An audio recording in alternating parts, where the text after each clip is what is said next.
Good evening, everybody. It's June 29th, 2020. I'm going to call to order this meeting of the Board of Selectmen. Just a quick notice I'll read before we start the meeting. Pursuant to Governor Baker's March 12, 2020 order suspending certain provisions of the open meeting law, General Law,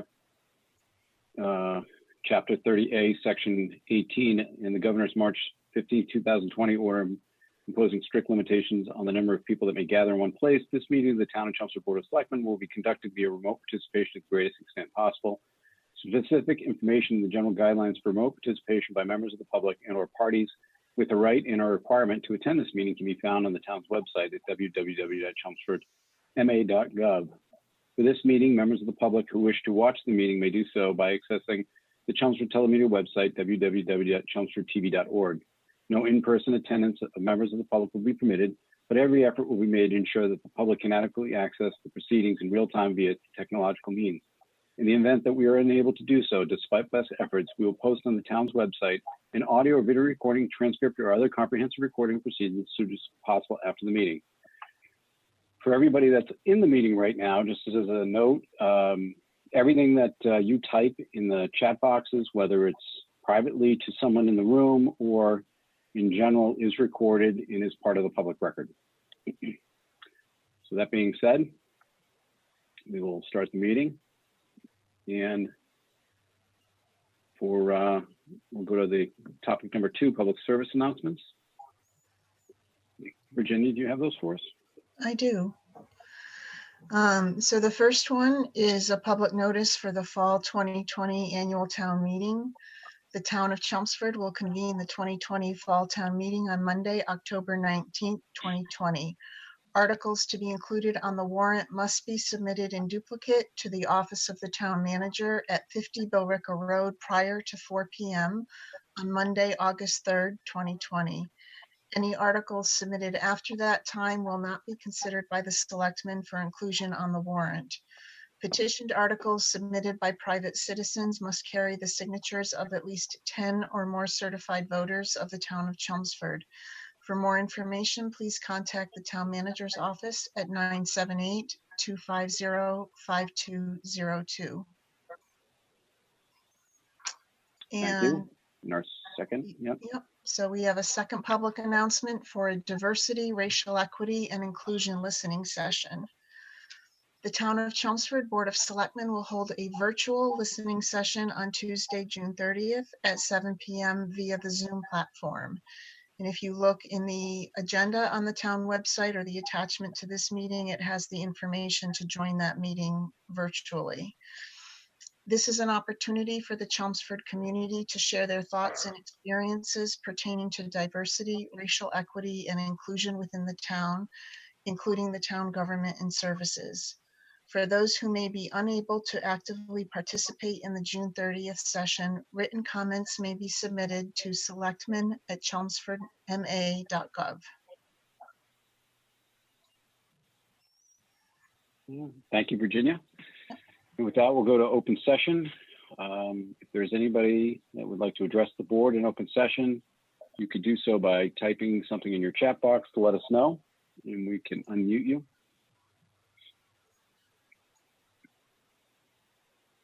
I think maybe at our next meeting, I'll give that warning ahead of time so people have time to type if they do have questions.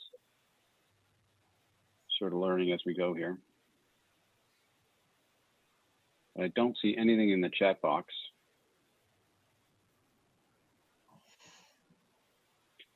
All right, so with that, we'll move on to committee vacancies. Okay.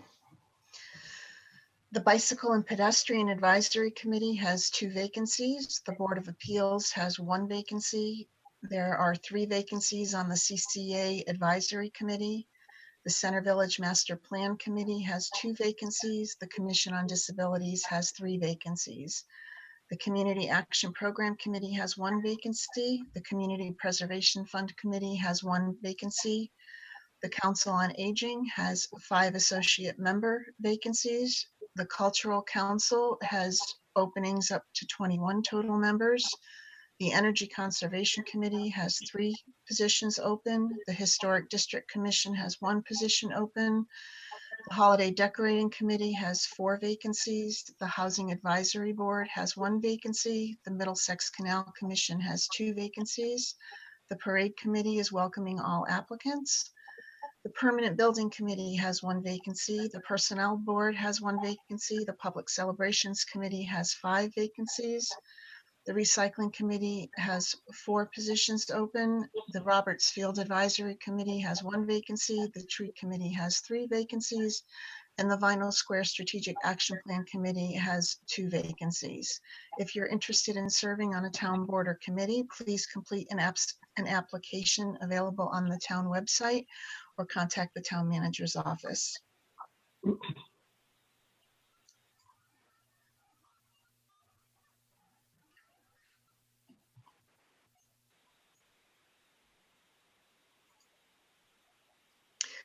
I'm just going to ask, could phone number ending in 0709 mute when you're not speaking? There's a lot of feedback. Thank you.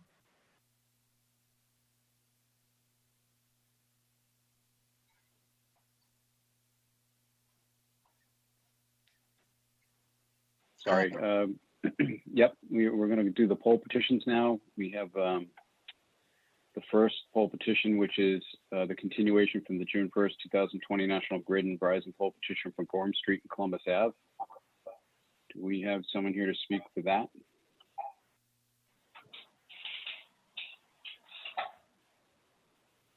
Hi. Good evening. Hello. Yeah, Hi. we can hear you. Hi, I'm the landowner, and we came to Can you get a your name? agreement. Sean McDonough. Okay. And National Grid and myself came to an agreement to move the pole to the other side of Columbus Ave. And it's reflected in the updated plan that was filed in conjunction with this meeting.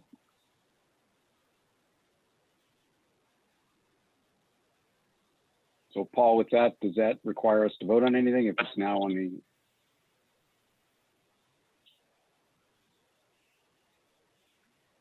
Well, it's still Yeah, a public hearing, Ken. It's Yeah, a we're public, still I don't know if there's any other comment, or I'm surprised there's nobody from National Grid on the call. But they did go out and they were able to locate, as Mr. McDonough just noted, they were able to locate the pole on the other side of the street. And Public Works looked at it, and there doesn't appear to be any issues with the location. So unless there's any other public comment, you can close the hearing and vote on approval. Okay. Again, if the chat, just everybody that's on, if you have questions or you want to join in on a public hearing, just remember to either unmute, well, send us a note in the chat window and the administrators can unmute you. And then you can ask your questions. Is there anybody, I don't see anything going up in the chat. So if there's anybody who has any comments or questions on this? Just what side of the street is that pole on now, on Columbus, going into Columbus from Gorham Street? Is it on the right or the left-hand side? The pole? It's on the state property side. I'm trying to look at the map. So that would be By if the, you're coming. by 495? Right. Yeah, the right-hand side, yes. Okay. Thank you. That's fine.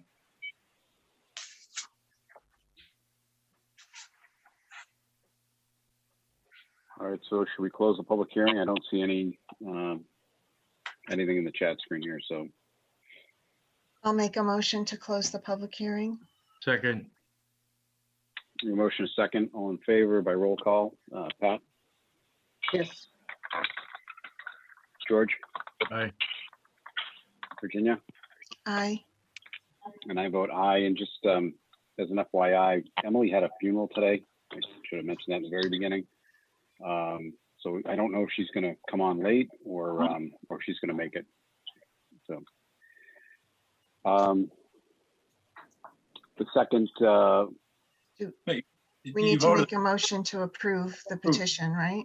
Oh, I'm sorry. I'll make a motion to approve the Massachusetts Electric Company be granted joint or identical locations for and permission to erect and maintain poles and wires to be placed thereon, together with such sustaining and protecting fixtures as said companies may deem necessary in the public way or ways herein referred to as requested in the petition dated the 16th day of March, and the plans reviewed herein this evening. Second. We have a motion, a second. Emily just joined the meeting. So Emily, just give you an update. We closed the public hearing for the poll petition. That was a continuation from our June 1st meeting. The landowner arrived at a solution where the pole is going to be moved over to the state side of the road off of Columbus there that we looked at last time. And we're about to vote on the poll petition. So we have a motion and a second, and we'll do roll call. All in favor? George? Aye. Pat? Aye. Virginia? Aye. Emily, I don't know if you want to vote on this. You weren't here for that part, or that's... I mean, it's the same poll petition that's in the, that's Yes, in the packet, the right? packet. Yep. Yep. Unless there was compelling testimony either way, I would vote in favor. Aye. And I'll vote aye. So it's a 5-0. So you're all set. Thank you. Thank you, members of the board. Good night. Luck. Have a good night. Next up, we have a National Grid and Verizon poll petition for Turnpike Road. Again, is there anybody Yeah. from... Yes, can you hear me? Yes. Hello? Can we grab your name? Yep. Okay, yeah, I'm sorry, because I mean, I have to use my phone. I tried using the Zoom link that you guys sent me, but my National Grid firewall has blocked me from proceeding. But anyways, I'm here to represent National Grid. My name is Paul Pellegrini. I'm an engineer out of the Merrimack Valley platform, and here to represent us for looking to put a recloser a device on pole on Turnpike Road.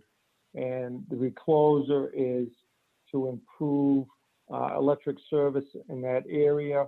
If there's a branch that falls on the primary service, this will automatically try to reset the system instead of losing power in the whole neighborhood. Okay. We have a drawing. Does anybody want me to share that? Yes, please.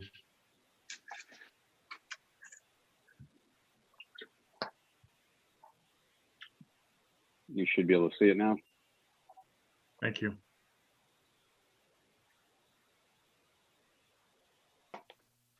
So we're looking at the Turnpike Road Yes. drawing. I don't know if you know it off the top of your head, but where exactly would the...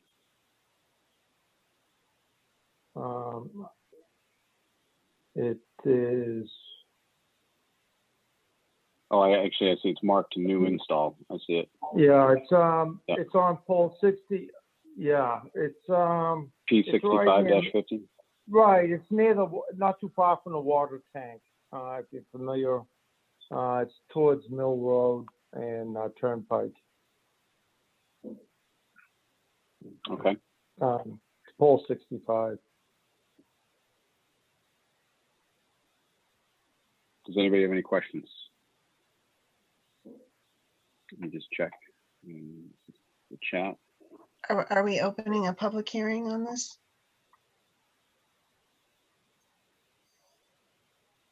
Hold on one second. I got to go back to the agenda. I'm doing a bunch of different things right now. Let me just.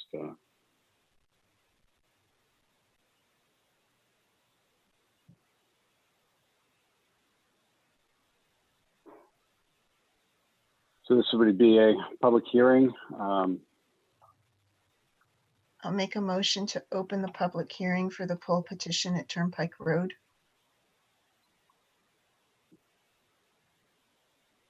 We have a motion. Do we have a second? Second. It's, I don't know that we've ever had a motion to Yeah, open. Oh, Yeah. I'm sorry. I thought that we kind of needed threw me one. off. that's why, right. Okay, I rescind my motion. Thank you. That's all right. But I don't know what happened. I lost my chat box here, so I'm trying to see if there's anybody in the chat room.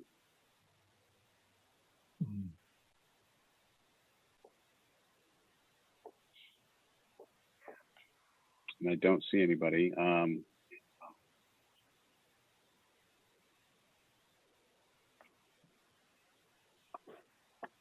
Oh, hold on a second. I got a couple. Something's coming in.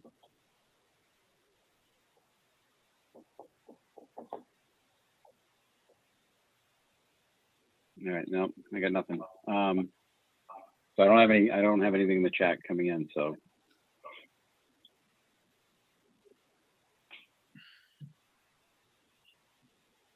So should we go to motion? So I'll make a motion to close the public hearing Second. for Turnpike Road. We have a motion, a second. All in favor by roll call. Pat, Aye. Emily, Aye. George, Aye. Virginia, Aye. and I vote aye. I'll make a motion to approve National Grid to install one J-pole 65-50 on Turnpike Road as stated in the application, in the petition. Second. Excuse me. Second. We have a motion, we have a motion, a second. All in favor. Pat, Aye. Emily, Aye. George, Virginia, George, yeah, Virginia, Aye. and I'll vote aye. And that will go to the National Grid Underground Conduit petition for Frederick Street.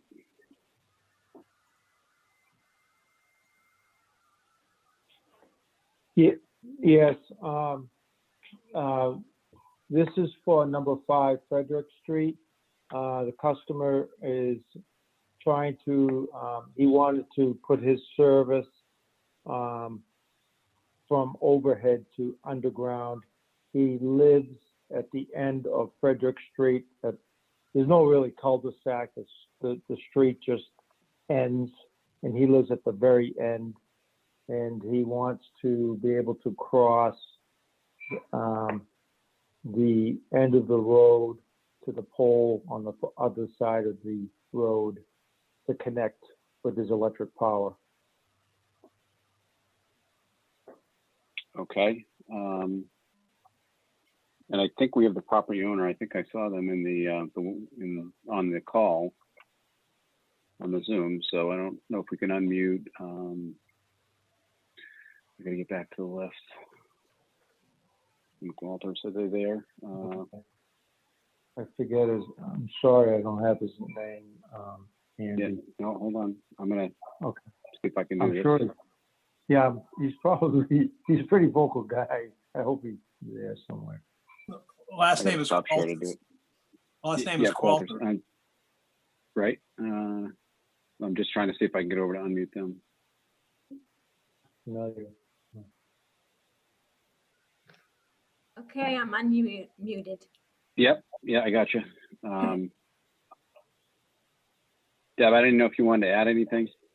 Just that the picture that National Grid sent is just a little bit deceiving because the road doesn't extend that far. And you can see from the photos that I sent in the packet, it shows exactly what we're doing. I don't know if you can see those. I'll just see if I can get those up here. I'll share this screen, so just bear with me 1 second. So we can see, Deb, where it's dug, the pole is dug, so we see the end of the street. Yep. Right. And then that So screen, that's where it makes a 90-degree turn. Yep. So it extends quite a bit past the end of the road.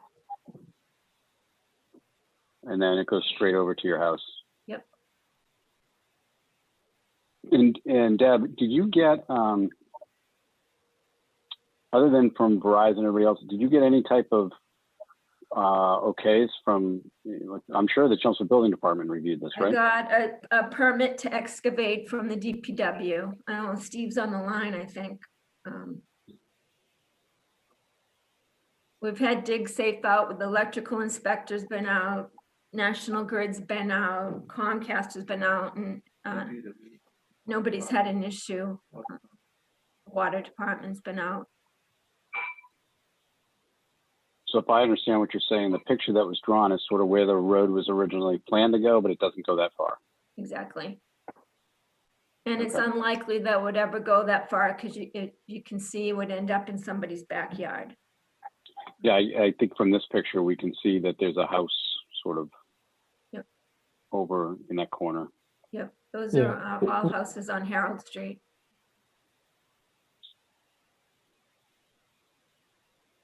And National Grid has no problem with this? No, we Uh, don't.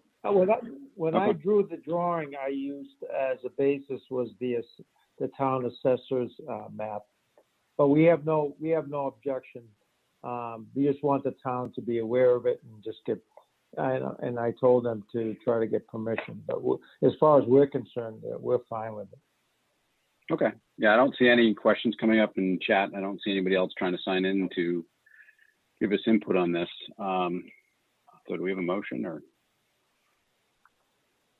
I'll make a motion to close the public hearing for the National Grid conduits on Frederick Street. Second. We have a motion and a second. All in favor, Pat? Aye. Emily? Aye. George? Aye. Virginia? Aye. And I vote aye. I'll make a motion to approve the National Grid petition to install conduits on Frederick Street as stated. Second. We have a motion and a second. All in favor, Pat? Aye. Emily? Aye. George? Aye. Virginia? Aye. And I vote aye. Congratulations, Deb. Great, thanks so much. Thank you, Council. Thank you very much for your time. Thank you, sir. Thank you, everybody. All right, good night. All right, next up, we have licenses.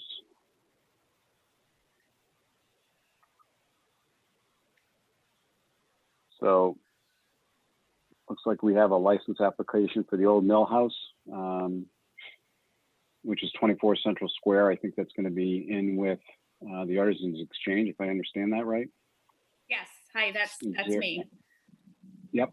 Is this Eileen?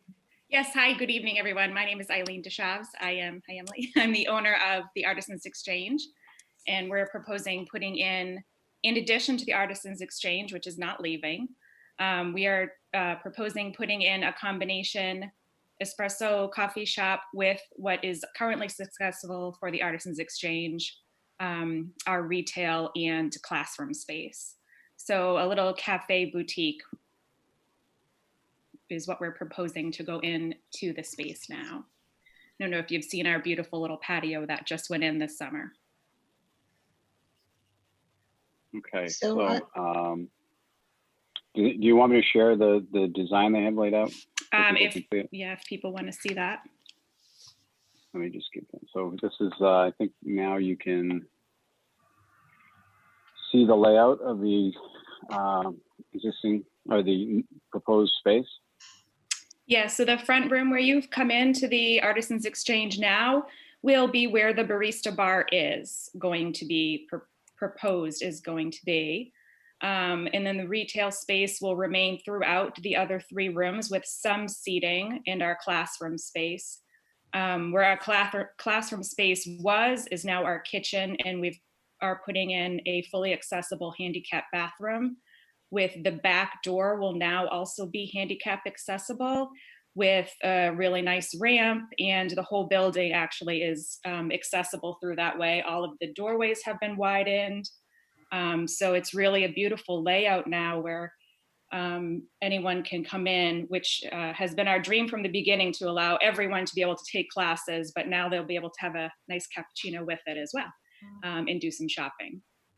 So it's kind of combining what was already very successful with a new little plan in there. Eileen, this is Virginia. On the application in the Board of Health signature grant, it says this application has not yet been granted. What does that mean? We've had a little bit of difficulty working with the Board of Health, going back and forth several times. I'm hoping that today has been mostly resolved. It's just mostly been sink placements and our vision versus what the Board of Health foresees us doing in the future. We don't have any food. We're not cooking food. We're not making sandwiches. We don't have an oven. So that's been kind of difficult to explain. We're making coffee. I'm not making sandwiches. Just out of an espresso machine, right, Matt? I have an espresso machine and I have coffee pots. Okay. I don't have an oven. I don't have a kitchen hood. I don't have all of those things. However, there's been some back and forth about the need of still needing a prep sink, still needing these certain types of sinks and things like that. I didn't think I needed those types of things, a prep sink to prepare food when I don't have food. So it was kind of a misunderstanding, I suppose, on my part. Not a question for you, Eileen, but for Ken or Paul, are we able to approve this contingent on the Board of getting resolution with the Board of Health? Yes. Okay. Yes, the Board of thank you. Health has their independent licensing authority that they'll have to approve prior to them opening. Okay, thank you.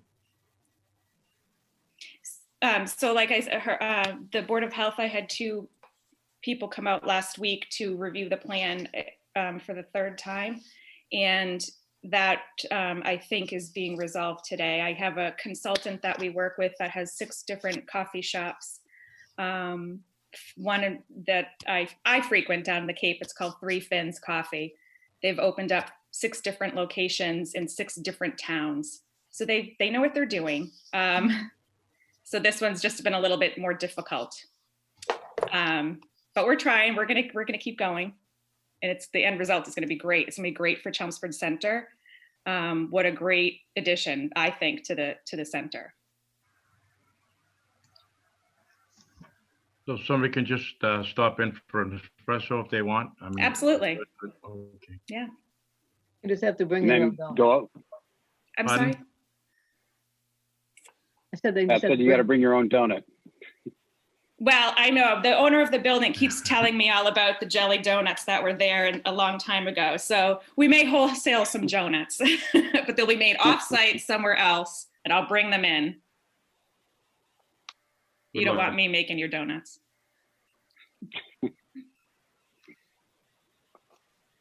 All right, so I don't see anything in the chat. Just reminding anybody who might have questions, wish to speak, just remember as we go through these meetings to use the chat bar to let us know, since we don't have your videos on. All right, that being said,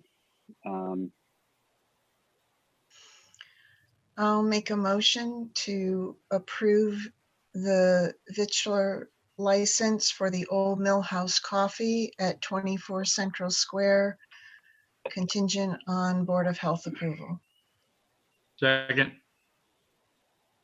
we have a motion, a second. All in favor, Pat, Aye. Emily, Aye. George, Aye. Virginia? Aye. And I will vote aye. So good luck with the Board of Health. Congratulations. Thank you. Thank you very much, everyone. Can't wait to stop in there and grab a coffee. Thank you so much. Have a good Bye. night, everyone. Thank you. You too. All right, so next that brings us up to consideration of a wildlife bylaw, which then would make its way to the next town meeting, correct, Paul? Yes. Okay, so I noticed we have on the agenda, we have, I'm going to sort of take it out of order here because I think we should probably look at the bylaw first before we have people speak on it. So a little background where this started from was a town resident, Ed Baroda, had reached out to me. He lives up in think it's off of Galloway or somewhere up in that area. I know he's precinct 7. And there's a neighborhood up there where they have someone ground feeding breads, grains, what I understand, just leftover sort of household items. And there's a flock of turkeys that has grown now over the last couple of years to a pretty sizable number, well over a dozen, is my understanding is correct. Because they're being fed, they're getting more brazen, and they're having issues even just going and walking the neighborhood with the flock sort of following. They're being aggressive, so forth. So Ed had reached out to me and sent me the Westford bylaw that they enacted, I think, in the last 12 months, and asked if we could do something similar. And so if you read, I can share the bylaw with everybody so they can see it. Just give me 1 second.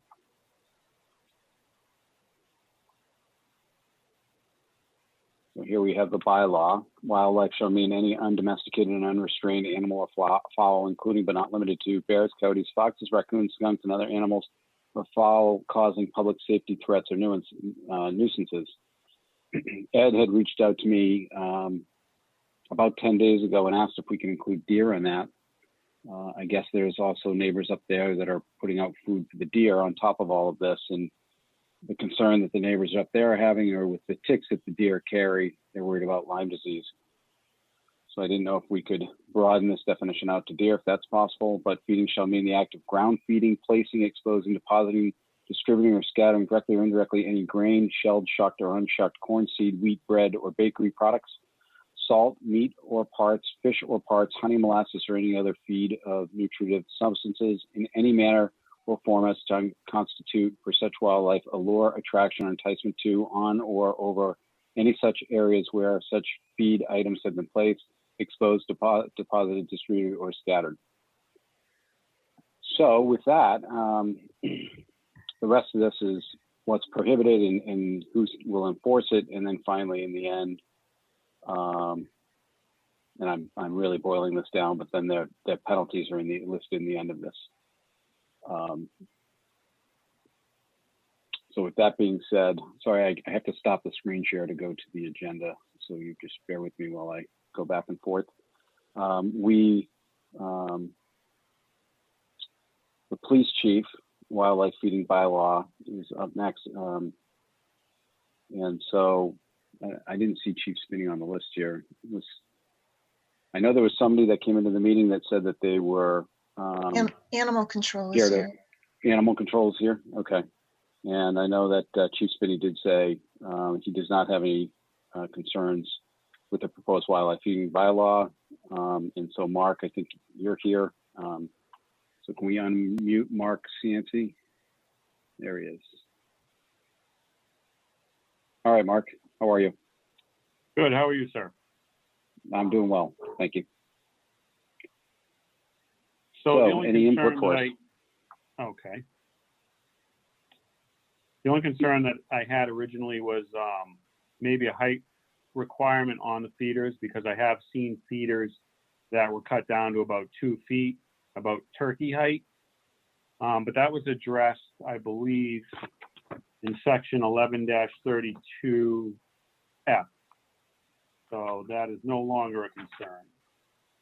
All right, so here's the bylaw again, 11-32, you said F? Yes, sir.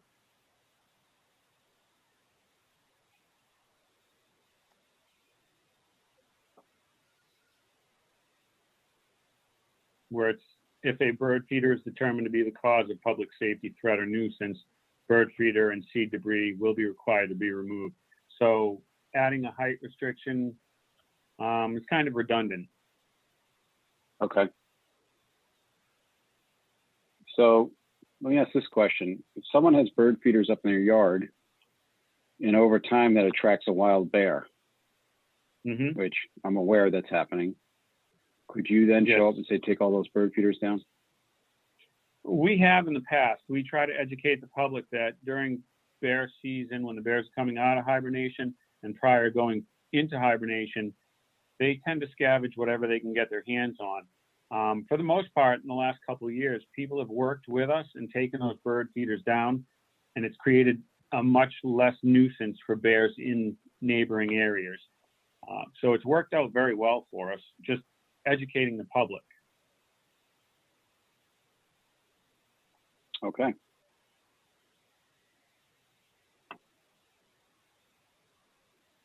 Well, hold on, Emily. I'm trying to unmute you. There you go. Hi, I have a question. Yes. I've read conflicting studies on whether or not folks should even have birdseed out in the summer and whether or not that contributes to a non-diversified array of birds in the area, and whether it overfeeding contributes to an overpopulation of them. Do you have any input on that? Or As far as overpopulation, I don't have any input in that. I know I have bird feeders at my own home. I enjoy watching them. I see a wide variety of birds. It can also be scattered if you use different types of seed to draw in different birds. What we do find that any bird seed generally draws in turkeys, especially if it's easy access. right. And when you said scattered, are you actually speaking about on the ground? Well, I understand, you know, when birds take the seed, they usually crack the shells, so do chipmunks, squirrels. So yeah, it does get scattered at times in haste of the animals feeding. Sometimes it's a frenzy if they're real hungry and they haven't eaten in a while. Generally, that'll draw in, you know, squirrels, chipmunks, smaller rodents for the stuff that lands on the ground. But as long as you don't have too many bird feeders, I don't know what the exact number is, it's generally mitigated by the amount of feeders you have and the amount of birds that come in. Okay. Thank you, Mark. I don't see any questions for Mark. I have Go a ahead. couple questions. Sure. My first is just actually a statement. If we move this forward at the title of the bylaw, I think the parentheses need to be deleted because it says bear and waterfowl. And I think we're talking about something broader than just bear and waterfowl. I have a question about I'm still confused on the designated enforcement authority paragraph because I understand this was lifted from another town. So my question is, do we have something called natural resource officers?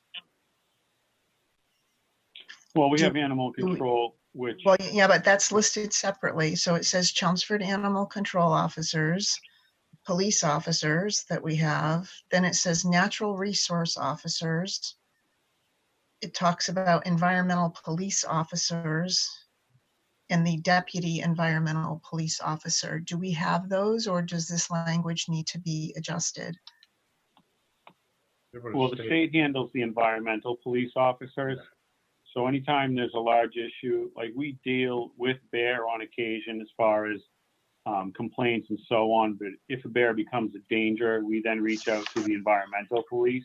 I can't say that we have a natural resource officer, but we do work with other departments such as environmental police, MSPCA police, Boston Animal Rescue League, if it's beyond our abilities. Okay. So I guess my answer then is yes, we should tweak that a little bit to better reflect what that means for us, who our local enforcement authorities are, and then maybe just reference the state, since we don't have natural resource officers or environmental officers as part of the town. That's interesting. I know we got this from Westford, and I don't see that Westford has it either, but I do see natural resource officers throughout the state. And I'm not sure that there's a That's state. what they were referring to. Does it mean park rangers? We do not have park rangers. No, but do we have any areas that overlap with any parks? Like how far up does Great Brook come, for example, that might end up with a ranger on it? Great Brook comes to the border of Chelmsford, but does not extend in. I believe our Thanksgiving Day forest meets Great Brook. Abuts. Right. Abuts. My next question is in paragraph A. It says nothing shall be construed to limit the feeding of domesticated waterfowl. And I still have the same question I had last time is, do the other paragraphs in this adequately cover someone who may have a pet goat? Or, I mean, there are cases where people have different types of animals other than dogs and cats and chickens. So, and I see the paragraphs related to agriculture, and farming, but I'm just wondering, is there anything that needs to be put in here for other non-agricultural exceptions besides waterfowl?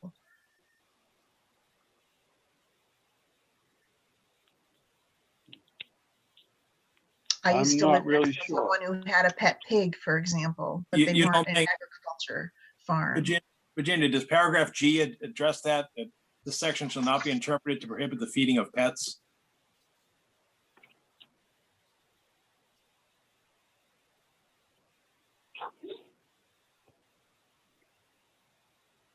I don't know, I'm asking, I mean, I don't know if I have the expertise to say it covers it. Well, we'll send it to legal counsel for review prior. Okay.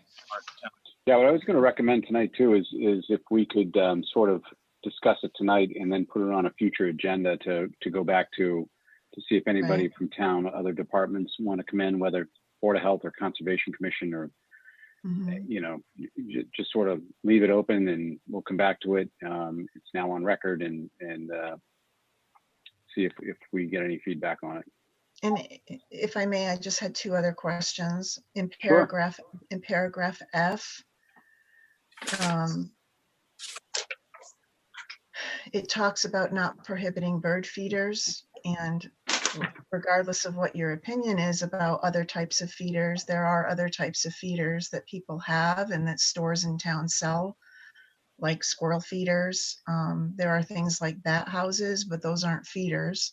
So that probably wouldn't apply here. So are we saying that the only kind of feeder that people are now allowed to have are squirrel feeders? I mean, are bird feeders?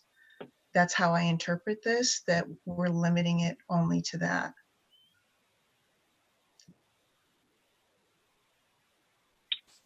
I don't really read it as it's limited to that. I think what paragraph F talks about, if the bird feeder is deemed to be the cause of the nuisance, then that can be asked to be removed. No, I'm more referring to the first sentence. The section shall not be interpreted so as to prohibit bird feeders. By calling out not prohibiting bird feeders, are we prohibiting other things? Because we're not calling out, we're not saying it shall not be interpreted so as to prohibit bird feeders or squirrel feeders or bat houses that could attract wildlife, but people have them in their woods to keep mosquito counts down. So again, maybe it's a question for legal counsel. I just, I want to make sure that if there are other things that people do out there to attract wildlife that aren't necessarily attracting bears and deer and raccoons to eat on their property, that we're not necessarily restricting that. And then my last question is, I'd like kind of a sanity check. Is there no other recourse? So we had one incident in Chelmsford, and I understand the safety issue, and I understand we don't want that spreading in other parts of town with people feeding wildlife. Is there no other recourse that the town or the residents have without creating this bylaw?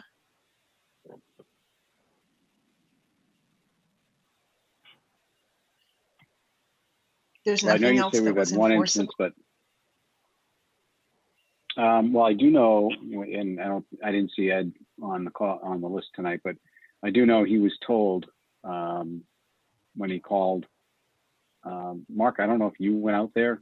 I thought he said animal control did go out there. and he was sort of limited as to what he could do where the neighbor was feeding in the backyard. But we have had other incidences in town with black bears and bird feeders. We clearly have a black bear now this year, cubs in town. So are we being proactive as opposed to reactive by doing this? No, my question isn't proactive and reactive. My question is there any other course of action that could be taken without, someone else could look at this and say, now you're micromanaging, right? So Right. my question, I'm just trying to sanity check the necessity of creating a bylaw. So is there, for any of these instances, is there anything else in place where the town has some ability to enforce something to reduce the attraction of the wildlife, or is this really the best solution? I'm not challenging it. I'm just trying to sanity check it before we bring a new law forward. Right. Mark, if someone were to put a call in your office that a neighbor was feeding like this, wild turkeys, and attracting them into the neighborhood, is there any recourse the animal control has in this situation? At this time, I really don't have any authority to order a cease and desist. The next step would be I would contact, if it were turkeys, I would contact the environmental police. Now, Mass Wildlife says it's always a bad idea to feed wildlife. It creates a dependency, it overpopulates an area. If the person just abruptly stops feeding, these animals will die. If they're not fed appropriately, they'll die, because some of them have very specific diets. So my course of action would be to first talk to the people, try to reason with them. If that doesn't work, I would then contact environmental police, and they may take it, depending on season. You could construe feeding wild turkey as baiting prior to hunting season. That would probably be the next step in recourse, versus first a warning and then a small fine, and if they continue, another fine. So in your opinion, does this help or hurt what you're doing for your job? Well, I mean, I guess I'd question, was it written based on a specific instance? Was it written for issues with turkeys in general, or just all birds? Generally, we get quite a few complaints about people scattering bird seed for the turkeys specifically, and that creates large groups of turkeys in a specific area. They tend to fight over the food if the food becomes smaller in amounts. Eventually, it may draw in predatory animals. Now, we live in a town where we have all kinds of animals, everything from bear to moose to deer to fox, coyote. Most people don't want, they're great to see, but you don't want a coyote in your backyard feasting every day. So if you can't reason with someone, I guess a fine would be the next step. And we're not out to get anybody, but we are out to make sure that everybody can live together safely. So with that, Virginia, and thank you, Mark, maybe what we can do is mull that over between the now and the next hearing on this topic. And then we can talk about whether we move forward or not. So Paul, that timing would be sometime in July, because you've got to have warrant articles early August, is that correct? Or it's just a placeholder and we still have time to work it? Yeah, for fall town meeting, you won't be signing the warrant till the Monday after Labor Day. Okay, For a special town meeting, you're probably signing at the end of July, a month from now. okay, If we are to have a town meeting at the end of August. thank you. So we could maybe put a placeholder for our next meeting and finish our thoughts, give 2 weeks to do some homework and see if anybody has any input at the next meeting. And if we're going to have a town meeting in August, then we would be able to get this on there by the end of July. And would we have council look at this between now and? Yes. then? Yeah. Yes, we'll send it to them tomorrow morning. Thank you. Now, in Virginia, just to make sure too, because I know there might be a scheduling conflict for our next meeting with you. When's 2 meetings from today? All right. 27th of July. So would that be enough time for us to take action for if it was an August town meeting? Yes. So that way, Virginia, we could wait until, make sure you're here. Okay, If we do move forward with this. okay. Okay. And just Do what you need to do. just a note about the timing of it. If we're having a special town meeting, I guess I'm kind of opposed to putting something on a special town meeting unless it really needs to be there. Because very often we don't get the attendance at a special that we would at a, a regular scheduled town meeting. So I would really suggest that we hold it for our fall town meeting either way, even if it is ready for a special town meeting. I mean, and I don't know that it really affects anything at this time of year. Or, it would be maybe a 2-month delay. I'm fine with that approach. I think it makes sense. Yeah, that's fine with me. I guess.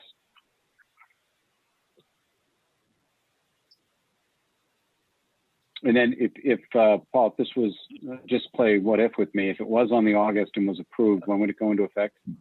Well, after town meeting approves it, the town clerk has to send it to the Attorney General for approval. That can take up to 90 days. So if we're not having a town meeting until the end of August, that could, let's say it gets sent out in September, you may not have approval to this by the end of the calendar year. If it's done at the fall town meeting in October, it doesn't get done until November, you may not have it till towards the end of the winter.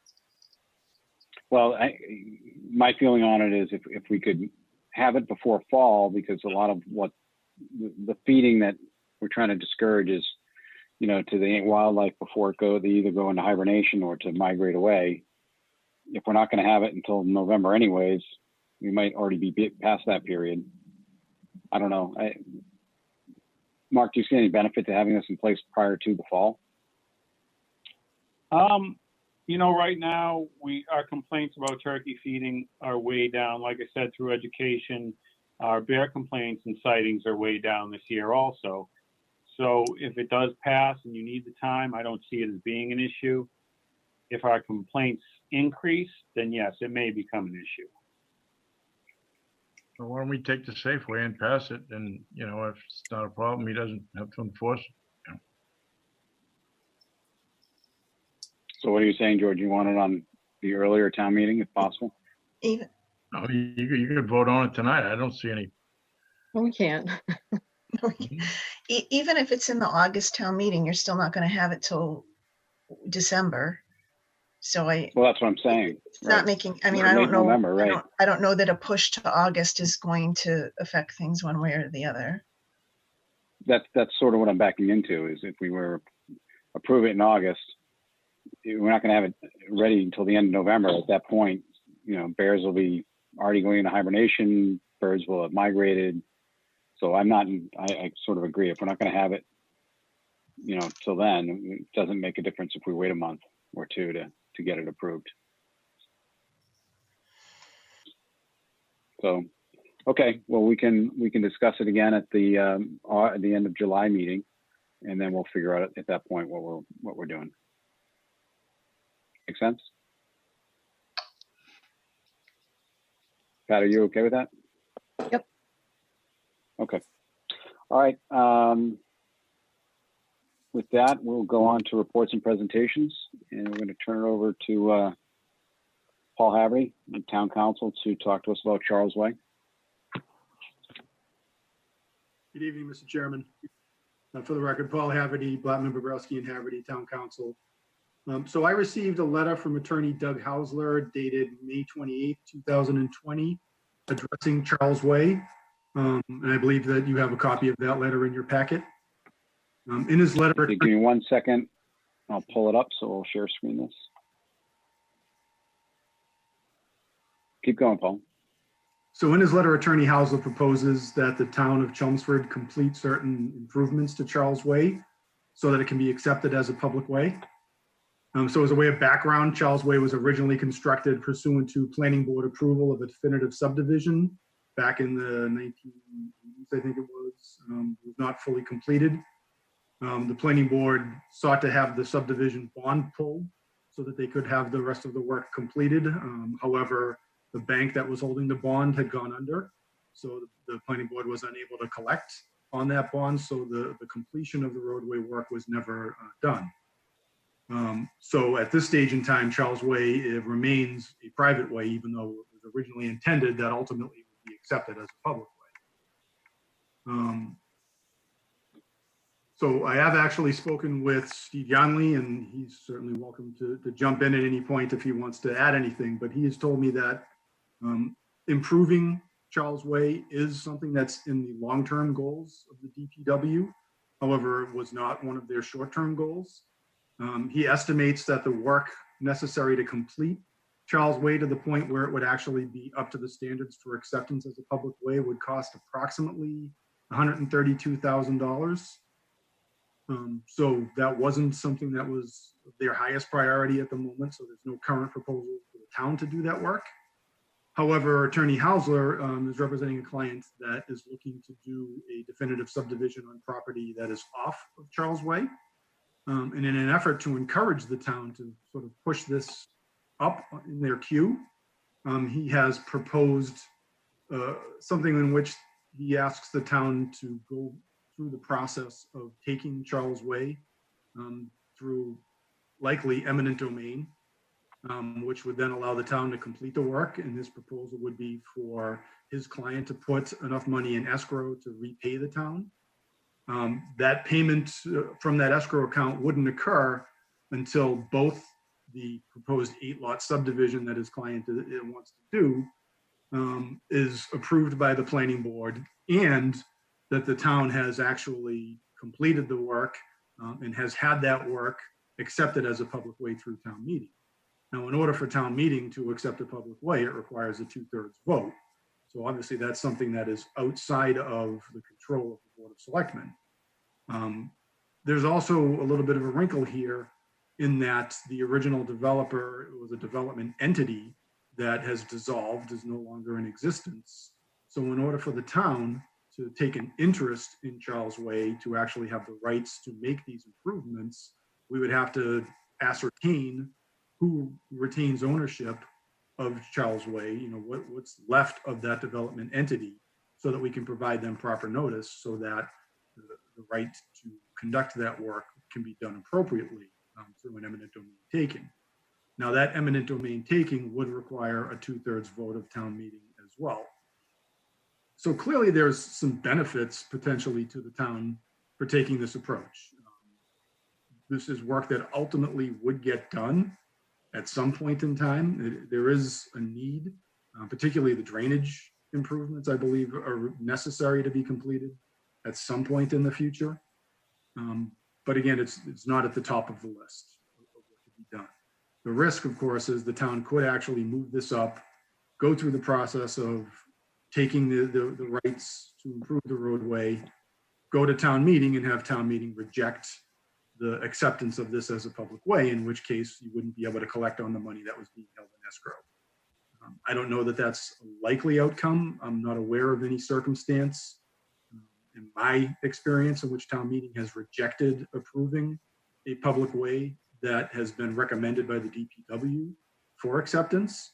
And I think certainly going through the process of getting town meeting approval to take the interest via eminent domain would be a pretty good indicator as to whether or not you would ultimately get support or acceptance at the end of the process. But that's what the proposal is. Again, I see some benefits and I see some risks, and it's the board's call and with input from DPW as to what approach you want to take. Paul, if I understand what you're saying, the biggest risk that you're seeing is that town meeting votes for eminent domain, we put the work in, and then they vote not to accept it as a public way, so we're out the money. We're not able to get reimbursed. Is that the risk that you're citing? Yes, that is definitely the most significant risk that I see. Okay. The work that ultimately the town would be doing, and so it's not really being out, it's you've moved it up on your timeline based upon the suggestion that, you know, that it could be reimbursed to you, and then you wouldn't be able to ultimately get reimbursed. So you wouldn't necessarily be out the money, but you spent it before you wanted to. And that vote at town meeting for eminent domain ideally would be made with the knowledge that this is kind of the plan going forward, right? So if you vote to take eminent domain, we're going to come back to you once the work is done and ask you to accept it as a public way. Absolutely. That would be something that would be front and center in terms of the proposal at town meeting for the eminent domain taking. Thank you. You're welcome. Doug, how long is this road? Oh, sorry, Pat, go ahead. Okay, Paula, I have it. I was going to ask, isn't it also a risk as far as the planning board granting an 8-lot subdivision? What if they only grant 6? Well, that could be managed by having them go through that process before the town goes through the process of actually conducting any improvements on Charles Way. Okay. I didn't know if the Yes, that is another factor, that would Sure. have to be taken into account. Yeah, I didn't know if the applicant were willing to do that before the other part were already done. I guess we can ask Attorney Hausler that. Hold on one second, Doug. We got to unmute you. Go ahead. Thank you, Mr. Chairman. To answer the question by Pat, the process I proposed would be, we enter into a memorandum of understanding with the town about this process and the development and the reimbursement. Once we get that done, my client would go before the planning board. I believe it's a very straightforward subdivision. If 2 lots are approval not required lots with frontage on North Road, and the remaining 6 lots are all 1-acre lots that meet all of the dimensional requirements. So I don't think it would be what I consider a controversial subdivision plan, but we would be going through that process first, and it would be approved subject to the town accepting Charles Way as a public way. So if the town never accepts it, then the subdivision doesn't exist. Okay, thank you. Thank you. And Doug, how long is this road? I'm gonna estimate when you get past the first house on Charles Way, which was just sold at, I think it's 150. I believe the length of it is approximately 700 feet. Okay. So does the town own is any of this road town, or is it the entire road? The entire road is not, it's a private fee, and that's what I've sent to Paul.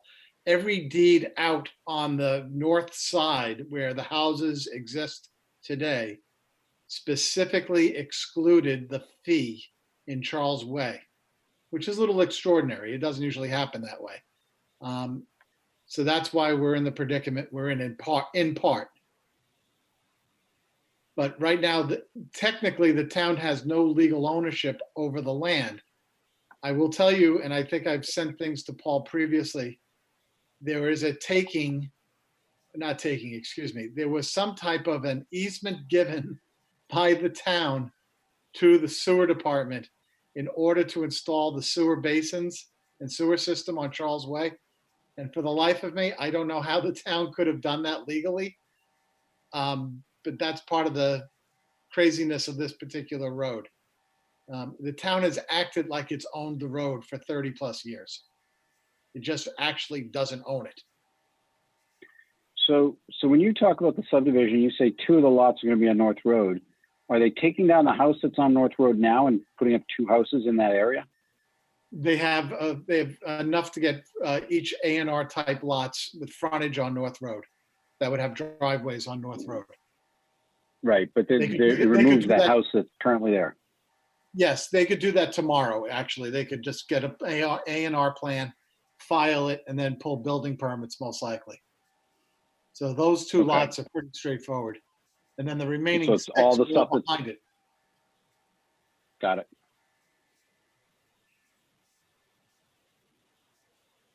I'm just looking at the map, so I'll make sure I have my head around what this looks like. So the other 6 would be coming in through Charles Way? Yes, there would be, most of them would have frontage directly on Charles Way.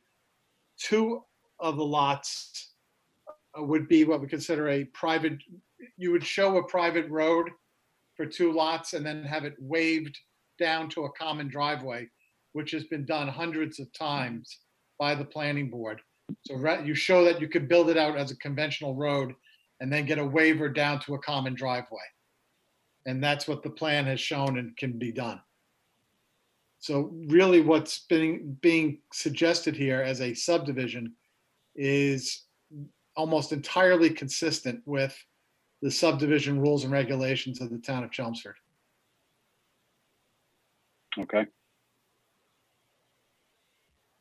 And the work for the street, is that number, the 132,000 to me looks cheap, inexpensive. I'm going to assume that's all being contracted out by the landowner.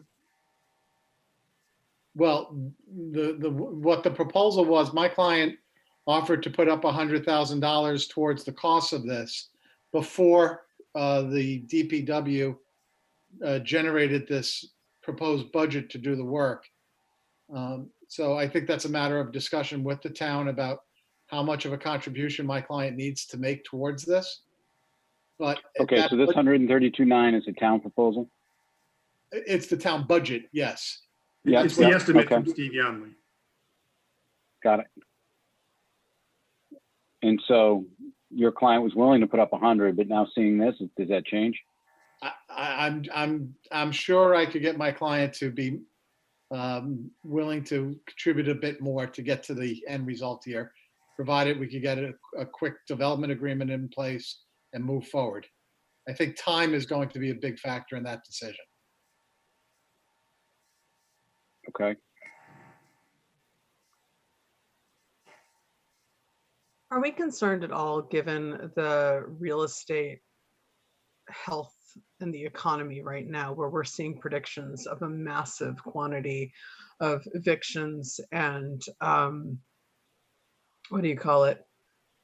The thing before foreclosures, where people just give up and stop paying because of the crashed economy and the fact that we've had no productive response to a pandemic. Is your client confident that there is enough of an economic base in the area that will remain solid enough to buy large houses? Oh, absolutely. There's no question in his mind, nor mine. The market to date has been nothing but continued very strong sales, very strong on residential construction, and the number of buildable lots in Chelmsford is very, very limited at this point. And this is a very prime location. So there's no doubt in my mind that this will easily generate a lot of interest by either builders or my client building it himself. I'm not really, I don't know, sort of buyers beware. If he wants to pay the money and get the road straightened out on behalf of the town, his success with selling those houses, as long as we get the 100 grand or the whatever amount we agree on and the road gets fixed. That's all the town should care about. Gets straightened out. Buyer beware. Well, I think we're proposing to cure a problem that's existed here for 35 plus years. So I see it as a win-win. I do understand town council's risk analysis. I am unaware of a single street in Chelmsford that was ever proposed to be accepted and supported by DPW and the Board of Selectmen that ever got rejected. It's a risk, sure, it's a risk, but it's not too high on the risk factor, I think. Doug, I also think that the history of the town taking care of a private road opens us up to other risks. And, that makes me a little nervous. I'd rather fix the problem now and get it behind us. I mentioned that at the last time we met, and I couldn't agree with you more. This is a bad precedent for the town. The existing and when you say the last time we met, you mean at our meeting? I did not meet you in person. No, I just want to be clear on that. No, I absolutely only on the Zoom camera of about a month ago, I believe. Okay. Yeah. I just want to be clear on that. All right. I understand. Paul, any guidance, Paul Cohen, as far as you're feeling? You've seen this project go around and around for a decade now, so Any insight you can lend us? Yeah, Mr. Chairman, I believe you may have some of the neighbors on Charles Way on this call who may be looking to comment. We did send notice to them about the discussion at tonight's meeting, and perhaps you want to open it up to hear the neighbors' concerns. Yeah, no, I was going to. I guess you're basically saying skip and go to the neighbors. I'll do that. Do we know who they are? Because I got to get them unmuted. Kevin Gillis is here. I know he's one. Kevin, are you there? Kevin?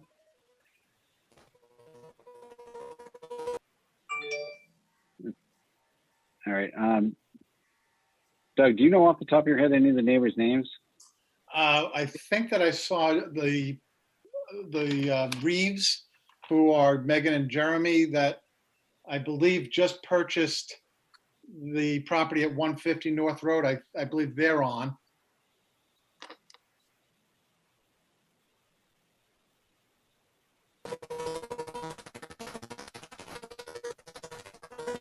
Yeah, for some reason, Kevin Gillies, you're giving us a lot of feedback when I unmute you.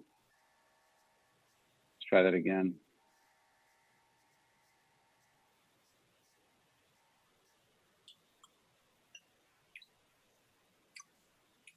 I don't know if the host, I can't, there you go. Kevin, can you hear us?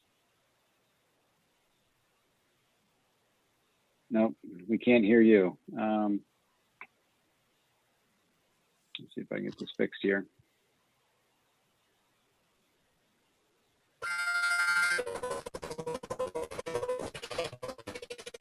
Yeah, we can't hear you, Kevin.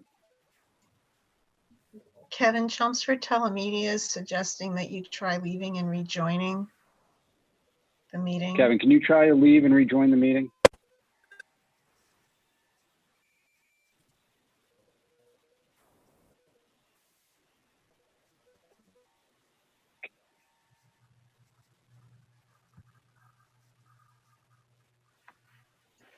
He's Maybe he muted could right also, now. maybe He's he could try to call in on the phone number. Kevin, can you hear us? Yeah, well, we can't hear you. So could you do us a favor and leave the meeting and rejoin? All right, and then we have Sam. Hold on. Yeah, we can hear you. I've been up here since 1990. And when we originally moved here, you guys did everything for the road. You took care of it. It was like a normal place. And they were since built another house since all this has happened, which is Kevin's house, which is next to me. And when we moved here, there was no sewer, there was no water drainage or nothing. You guys this town just automatically said, oh yeah, it's our street, we'll do whatever we want. And they ran it up, and then they decided, okay, it's time to put the sewer up. So we'll just say we own the street and we'll run the sewer up. And then they charged us all to connect to it. And then all of a sudden there was a law that said all the towns had to build sidewalks on public streets. And then all of a sudden, oh wait, Charles Way is no good anymore. And our road was always very nice. And you guys did a great job of taking care of our road and taking care of us and taking care of the plowing and everything. And then all of a sudden they put the sewer in and this all changed. And then the street started to deteriorate and things they did for us deteriorated. And then this whole situation arose. Like, okay, now you're not a street in Chelmsford, we got to figure it out. So we really don't know why you went from one side to the other side. Does that make sense? That makes sense. And I haven't been around that long. So Paul Cohen, can you give any sort of background on that?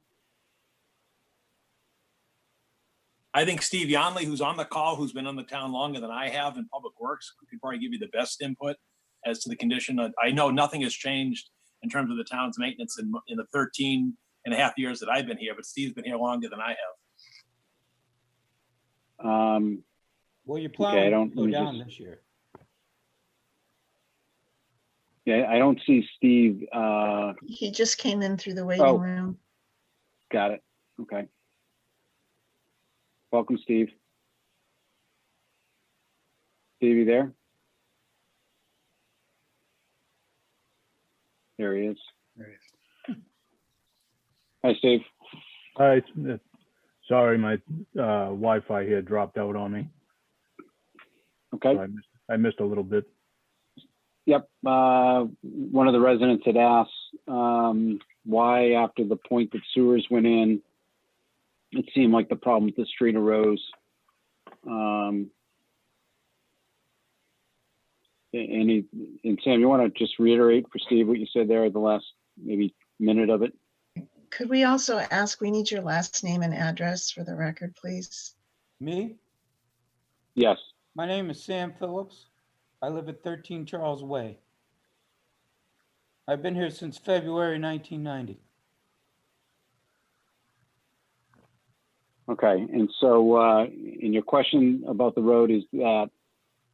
You want me to just surmise what I said to you originally? Yes, please. Okay. Yep. For Steve. Yep. When I moved in here in 1990, they took care of the road really well. Everything was fine. There was no sewer. There was no drainage. Everything was fine. Then all of a sudden they decided we should have sewer. So they dug up the road, put in the pond, built the sewer. Never asked us. I said, yeah, okay, well, I guess this is just a regular road, you know? We didn't know it wasn't an approved road. Then it was time to put in the sewer so that we would all have to connect and pay into the sewer line. So they ran the sewer line up without asking us or any permission if it was allegedly a private road, put it in, and then charged us all to connect to it and made sure that we did. Then all of a sudden there was a law change or something came down from the state or whatever that said to be an approved road, you had to have a sidewalk. And after they put in the sewer line, the street started deteriorating. And prior to that, you guys took excellent part of the street. You actually repaved it many times and took care of any situations and plowed it all the way to the top and the circle. Okay. Then once that law came into effect, or request, we all of a sudden became this, wait a minute, you're not an approved street, which I never knew. And then they stopped doing everything. They said, no, we can't fix the street. You got to go fix it yourself. It's going to cost $110,000 to fix the street. We'll plow the street, but they bring a pickup now and he comes up and instead of doing the whole circle like before, he just does a loop right in front of Kevin and I and McLaren's house and goes back down, McLennan's house and goes back down. So we went from you guys taking a good thing and we're paying our taxes and everything being like it's a public road to all of a sudden, wait, there's more money charged to the town. We're not going to accept this road anymore because there's something that happened and we're going to change our philosophy. But we've already got what we wanted because we got our sewer and we got the sewer lines. And we put in our pond, so it doesn't matter. We can still charge you. So that's why some of us are curious about this, because we haven't changed anything that we're doing. It wasn't our fault. And you guys have changed. You've been on both sides of the fence. So we don't know what side you're on now. Does that make sense to you?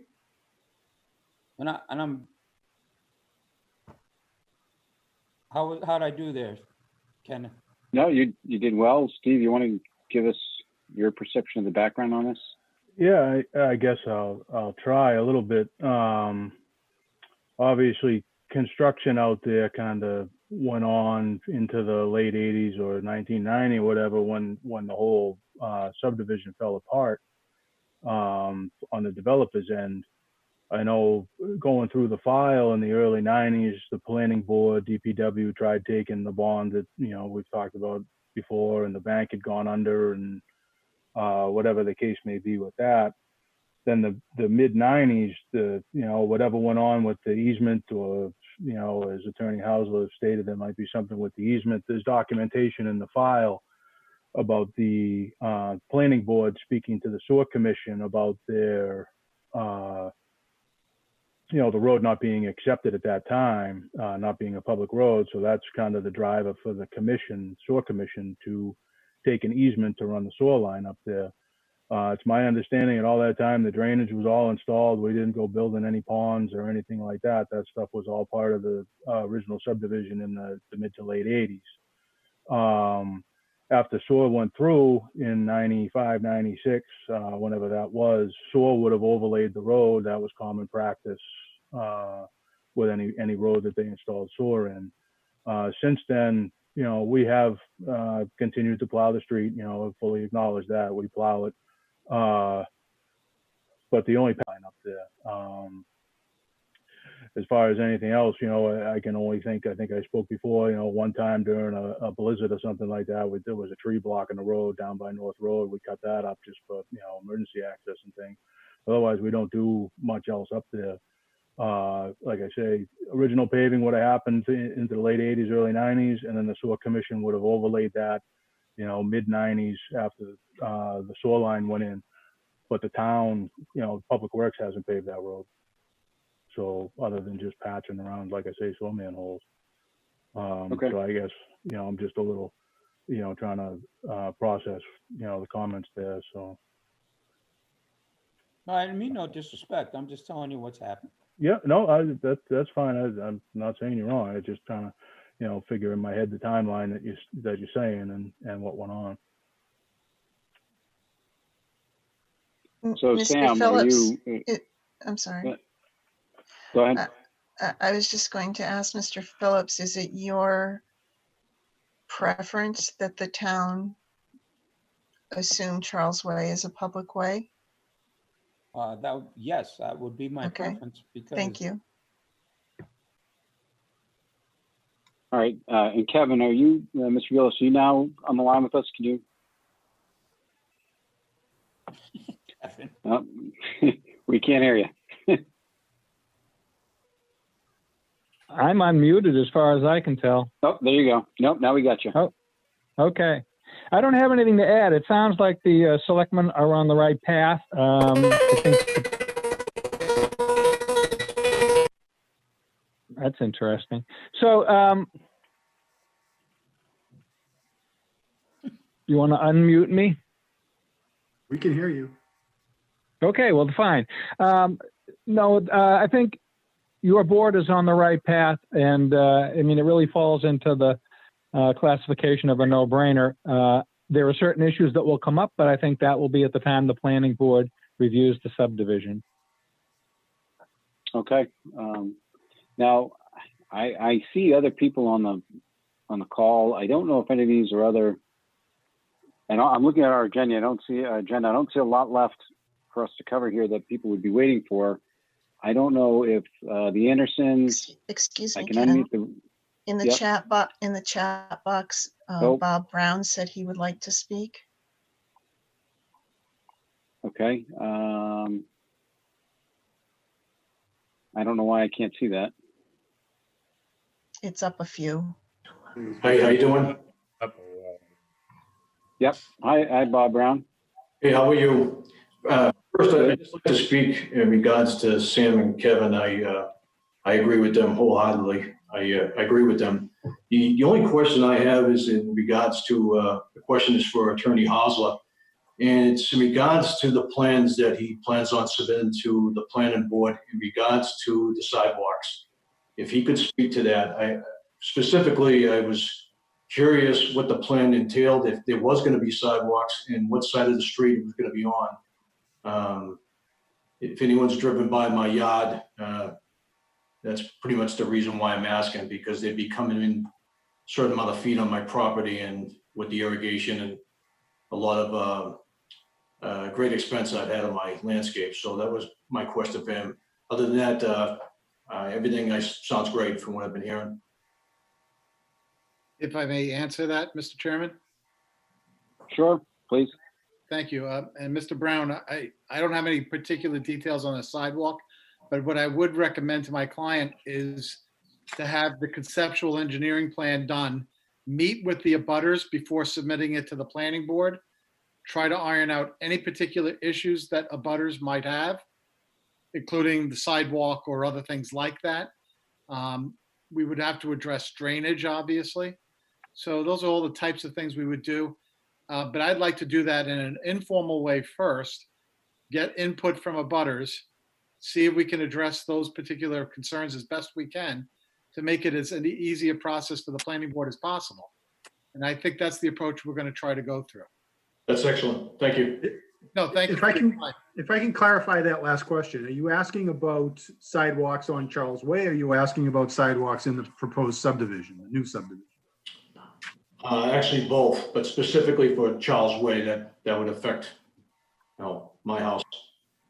So I'm not sure what the original plans showed, but I think Steve Yonley can probably state, since the proposal is for the town to work on Charles Way, I think that Steve can speak to what exactly is in his estimate.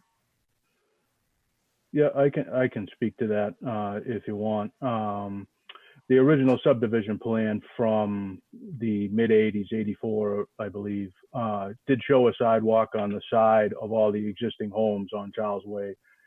It seems that as the houses were being built and just about all lived in up there, the residents in the late 80s petitioned the planning board, according to documents I found in the file, asking for the sidewalk not to be built.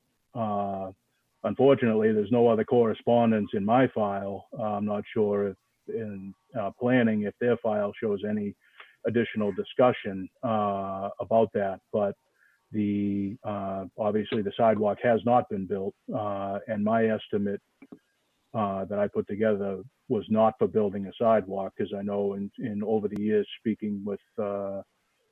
Brown and Mr. Gillis, there was some discussion about not building a sidewalk, and if it's the residents don't want a sidewalk, there's no sense in building, spending the $50,000-$60,000 to build a sidewalk if nobody wants it. So Steve, then you didn't find anything in the files that indicated that the planning board granted a modification to eliminate the requirement for the sidewalks? Correct. I did not find anything. Again, the residents, there's some documents about a petition to the planning board to waive the construction of the sidewalk, but that's about the time the whole development was kind of unraveling there in the late 80s, early 90s. So if it got tabled at planning board, or it's just a document I don't have in my file, that it could very well be. All right, well, we can check with community development and see if they have anything, but if not, that'll be something that would need to be added to whatever's planned for completing the roadway, is to make sure that what is constructed is actually consistent with what was approved by the planning board. Sure. So that when it goes to town meeting to be accepted, we want to make sure that it's consistent. Yep. So you're saying then, Paul, Attorney Haverty, is that if they want this approved without sidewalks, then you want to make sure that's spelled out? If we're going to do the work to actually bring the roadway to compliance with the subdivision approval issued by the planning board, then we want to make sure we do it correctly. And the planning board, if they've never waived the sidewalk requirement previously, then there's still a requirement to construct them. So that would then mean you've got to go to the planning board and actually get that approval modified to eliminate the sidewalk requirement, which shouldn't be a big deal. We should be able to go ahead and do that and have that done as part of the process, but it is something that should not be overlooked. Okay. So I have some questions. Why would you waive a sidewalk requirement? Why would you not want a sidewalk?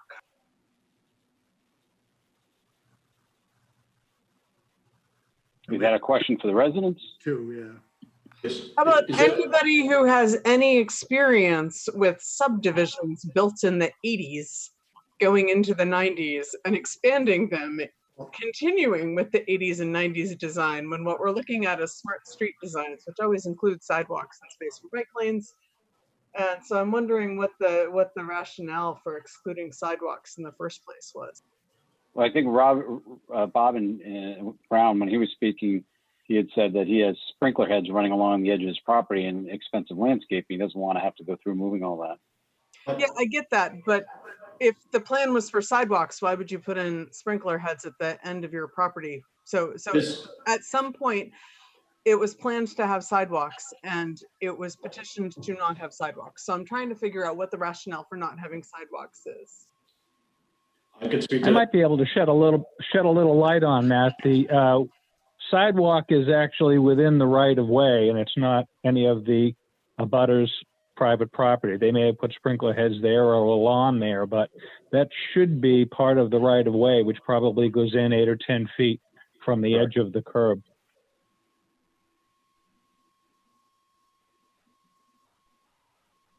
And as to the proposed combined driveway, I don't think that would be subject to the same regulations for a public street. That wouldn't require sidewalks, although I assume that drainage would sheet drain out into Charles Way, and would have to be taken into consideration with regard to the so-called detention pond, which is really a hole in the ground at this point. How many units are you considering putting in? A total of 8 lots, 2 with frontage on North Road, and then 6 lots along Charles Way. All 1 acre lots, all with 150 feet of frontage, and a building envelope that would work so that there'd be no violation of zoning bylaws. Setbacks, front yard setbacks, side yard, rear yard, etc.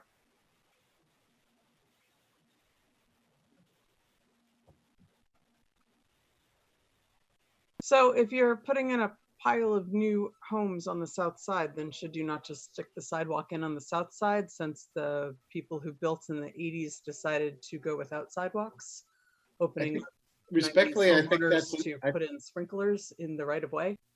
I think that would be an issue that the planning board is usually addresses, and we would deal with that at the planning board level, because that's what their expertise is, and that's where that kind of issue gets decided.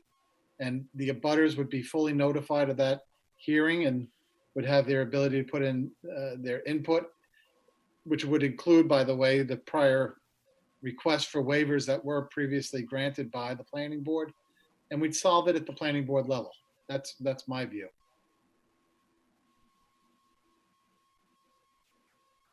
Are you planning on making any of those houses in this central location at all affordable, or are they going to be There's no requirement. Multi-million.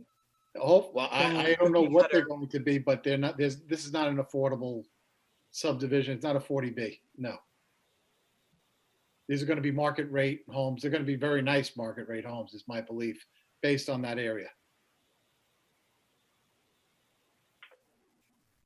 I'm asking, given the dearth of affordable housing and the fact that housing prices are skyrocketing and we're in a pandemic with people's funding going out the window.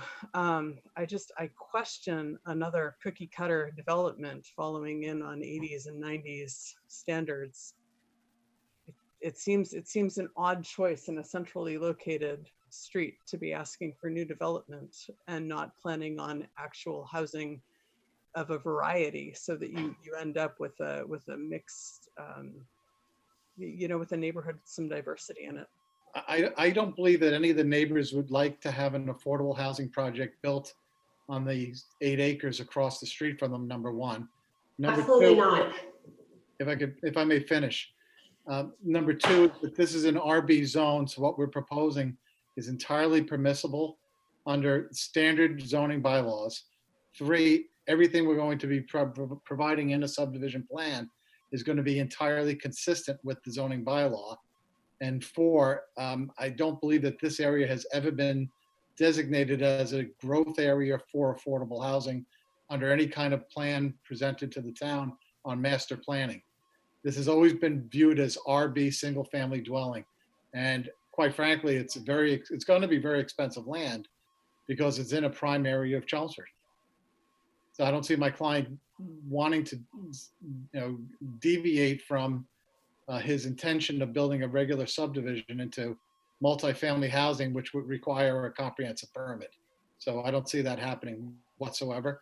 And lastly, I don't believe that's something that we should be taking up at the Board of Selectmen level. This is simply about a street. I was just going to say, I think we're stretching beyond the scope of what we're responsible for.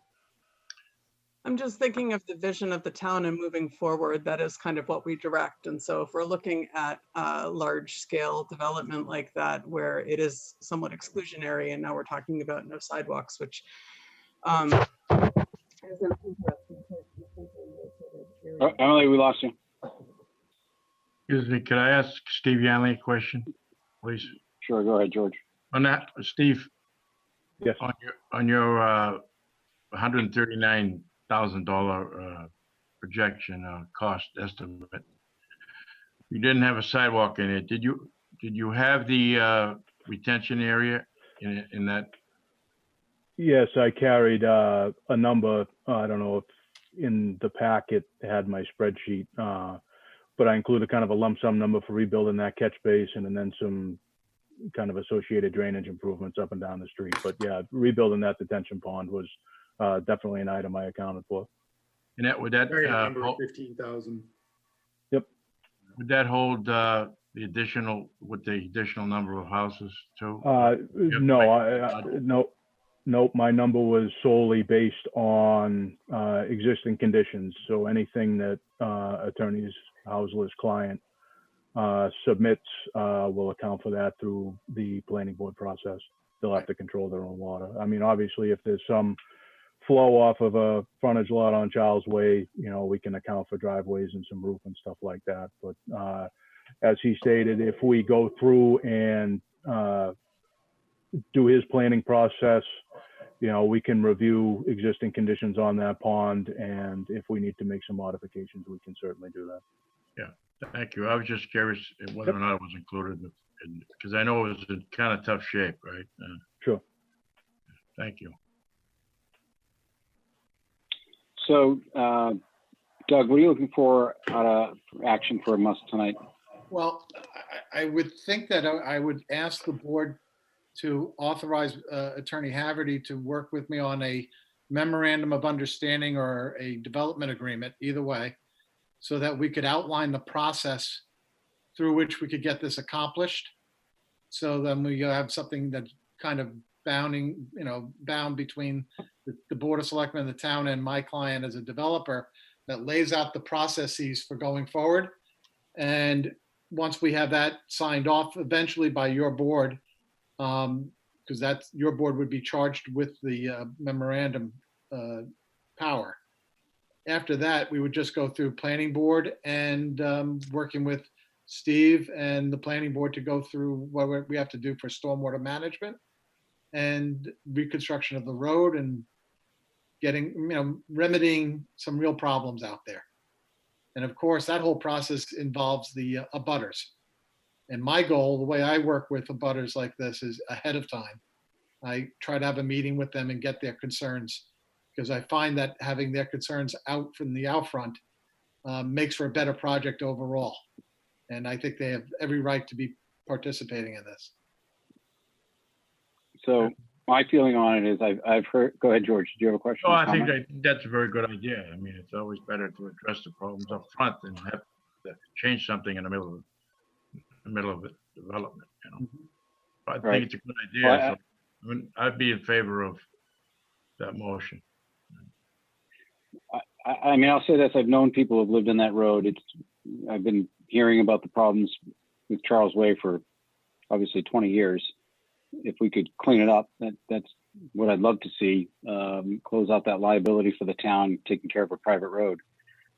That aside, Doug, I'm curious if we give you the okay and to work with Attorney Haverty on a MOU, could we see an option that in case the planning board does not waive out of the sidewalks, can we see an option that has the sidewalks in there? If the planning board does waive out, I'm curious what that final number is going to come out at. I'd like to see some options where maybe the town comes out of this for as little as possible. I've said it over the last few months, but I'm very worried about the money that's being spent in the town. And, if we could come up with an opportunity for us to get out of this on the cheap, if you catch my drift. Obviously that's my goal. Well, to answer those are all fair concerns. I think the approach we would take is to talk to town staff about, including engineering and planning, about their vision of wanting to have a sidewalk in that area, or it's oftentimes you do a contribution to a sidewalk fund in lieu of constructing the sidewalk within. a particular subdivision. We can address all those kinds of issues ahead of time. I would work with Steve, obviously, on that, the town engineer, and Evan Belansky before we bring it before the board. And actually, even before we go to the butters, because from what I'm hearing, they're not really keen on having a sidewalk, at least on their side. That's what I'm hearing. I don't know if they care if there's one on the other side or not. It may be better for us to use that money elsewhere where the sidewalk is more pressing for the town. And there's a formula that's been followed for decades, as I'm aware of, right, Steve? Yes. Yeah. So I think we could resolve all that. I mean, that's the easy part.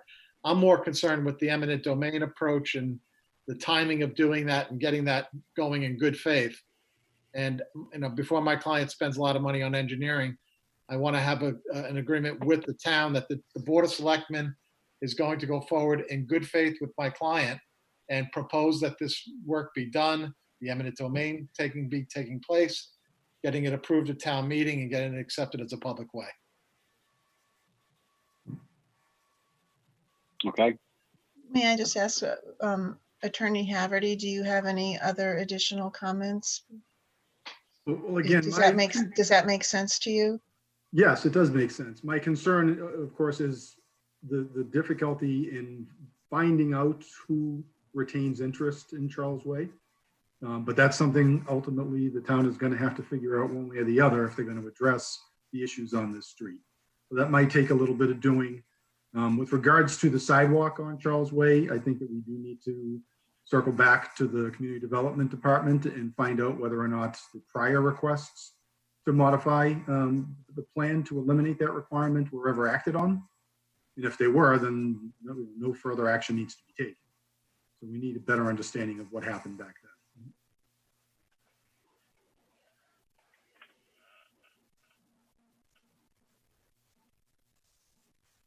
Okay, so do you need an official vote out of us? I think I'd like to get some type of an indication from my client, yes, that the board is behind this approach, yes. Mr. Chairman, I think the vote can be to authorize me to negotiate a memorandum of understanding with the applicant. And then once you negotiate that, you'll bring it to us. Correct. And it would be consistent with what we've been discussing tonight, I would presume. Yes. Are you ready for a motion, Ken? I am, if everybody else is done with their. Yeah. So I'll make a motion to authorize Attorney Haverty to work with Attorney Hausler on a memorandum of agreement on the process, addressing the process moving forward on Charles Way, consistent with the discussions we've had here this evening. Second. We have a motion and a second. All in favor? Emily? Aye. Pat? Aye. George? Aye. Virginia?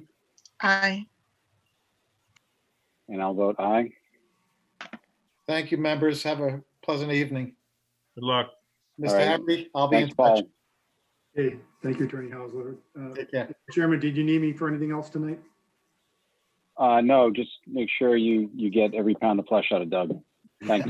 That's a lot of poundage, by the way. All right. Thank you very much. Have a good night. Take care. Bye. Okay. So with that, we'll move on to the town accountant's review. And I will, if you want, I'll just take the lead on this. I will go through the a screen share here for this.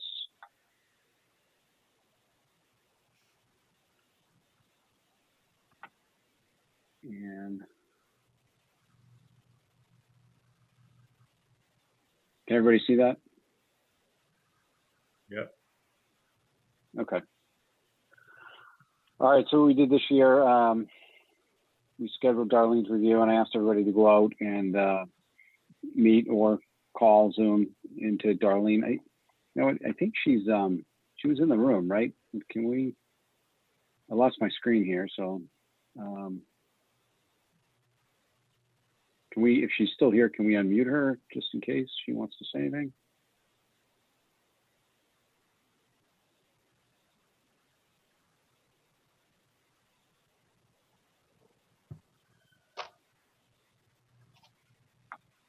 I'm just going to stop the screen share for 1 minute because I can't. Hi, Oh, hi, there she is. Hi, darling. I can do the video. What's that? I can, there we go. There you go. Where I am. Gotcha. Okay, so we have her, darling. We have your review in the meeting minutes tonight. So we had current level, grade 9, step 5. We have last year's objectives. You had 3 goals last year: implement Munis updates. Those were completed. Implemented the latest version of Munis 11.5. All functions well, working well. School and town integrated with one system. Do you have anything to add into that? How'd that go? Yeah, it's actually going really well. We're in the latest version of Munis. We're totally with school and town on one version. It's working really well between the school and town. We've had really no issues at all, so we're really happy with the way that it's working. I don't think the school's had any issues either. Everything we've basically have everything automated. All of our direct deposits. The school department actually has 100% of their employees on direct deposit. I cannot say that for the town, but the school did get all of their employees, so which is great. So yeah, no, everything with Munis is going well with them. So it's good. Okay. Goal 2 was hire and train new staff, and I know you brought in 2 staff members that have been with you for 10 months now.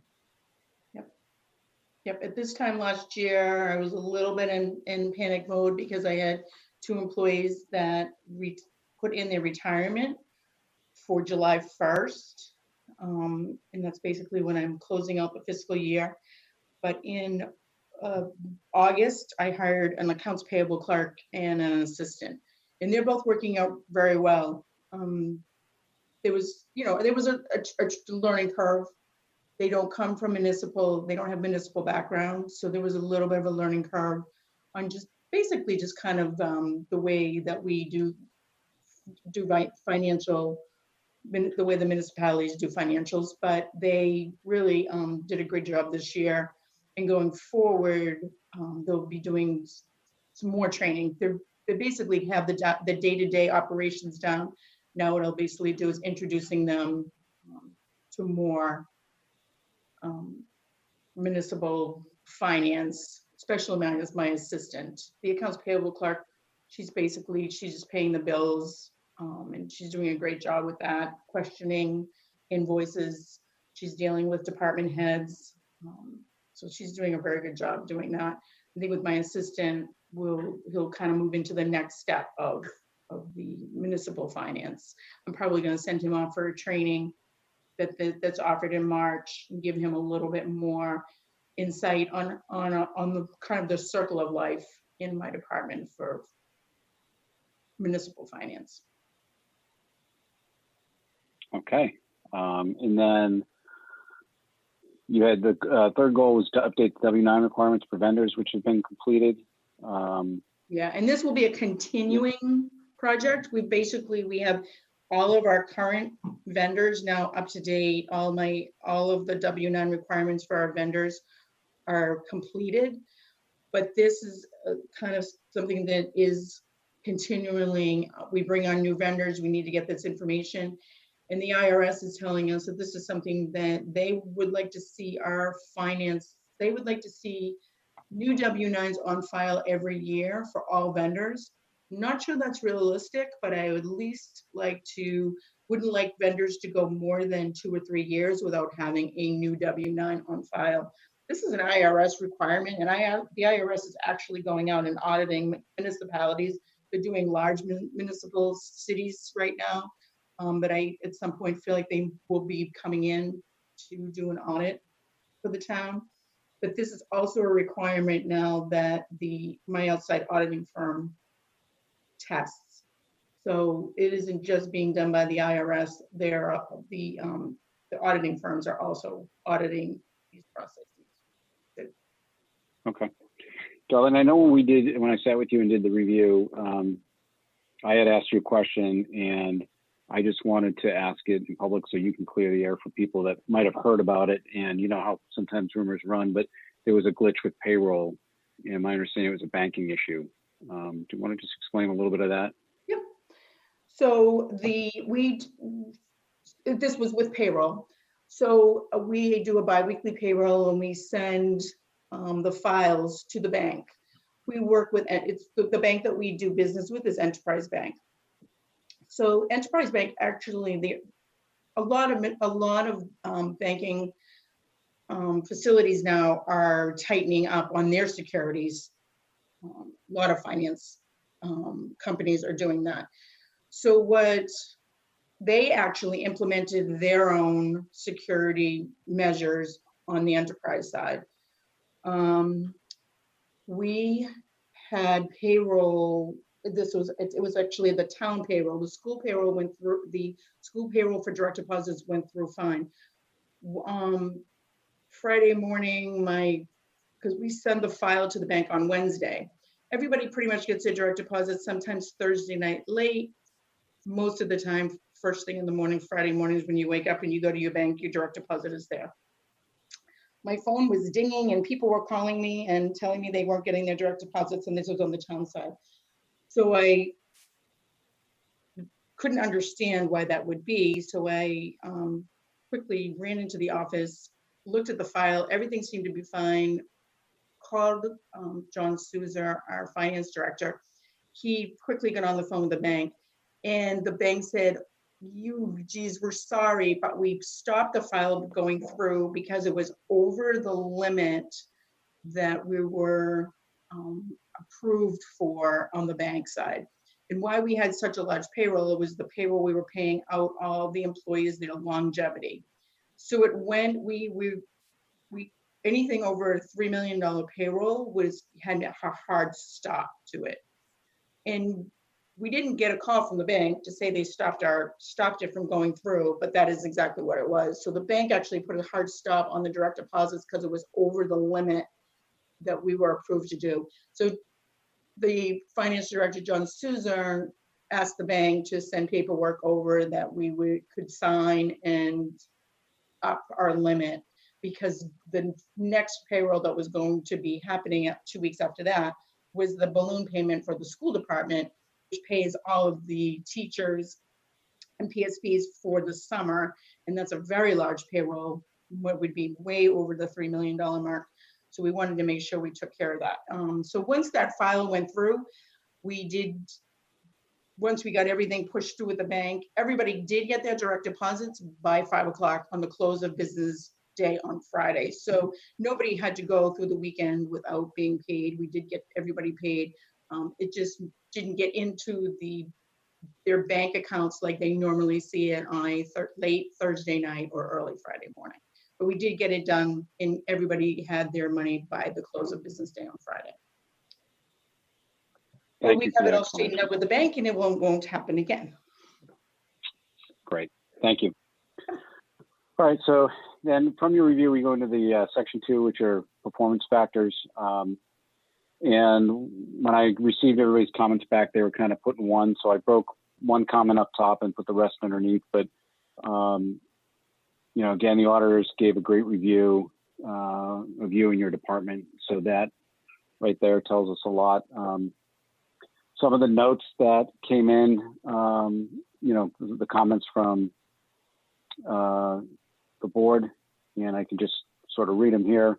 In fiscal year 20, Darlene continued to execute her responsibilities as town council in an expert manner, achieving all the goals of the year. She has effectively addressed staffing, nutrition, and hiring, as well as unexpected challenges associated with the pandemic. Darlene's reports and communications on the fiscal status of town are thorough and to the point, consistently demonstrating her breadth and depth of knowledge, as well as her skilled insight in interpreting the data. Darlene is always accessible and responsive.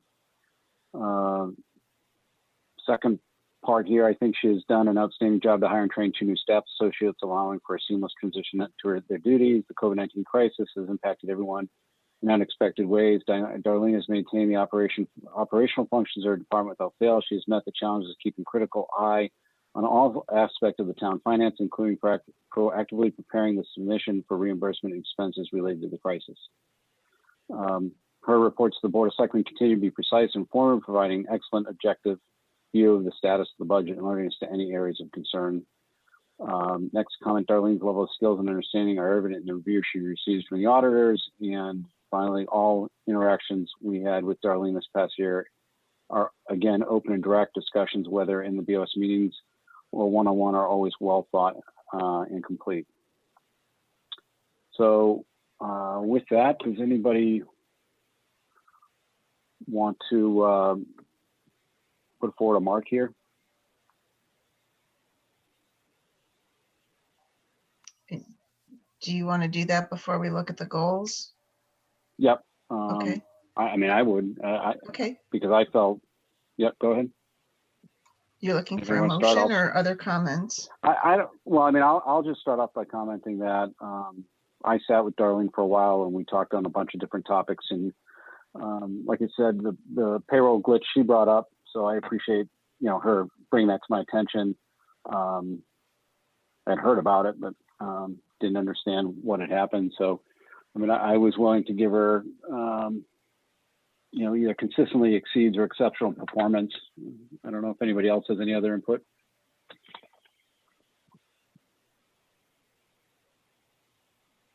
Yeah, I think we lost George that. somehow. I would agree with that. Whenever I've met with Darlene, she's always been very informative and she's always been accessible and responsive for any issues that we have. We're lucky to have her as part of our finance team. So I definitely agree with that assessment. I also agree with what you said.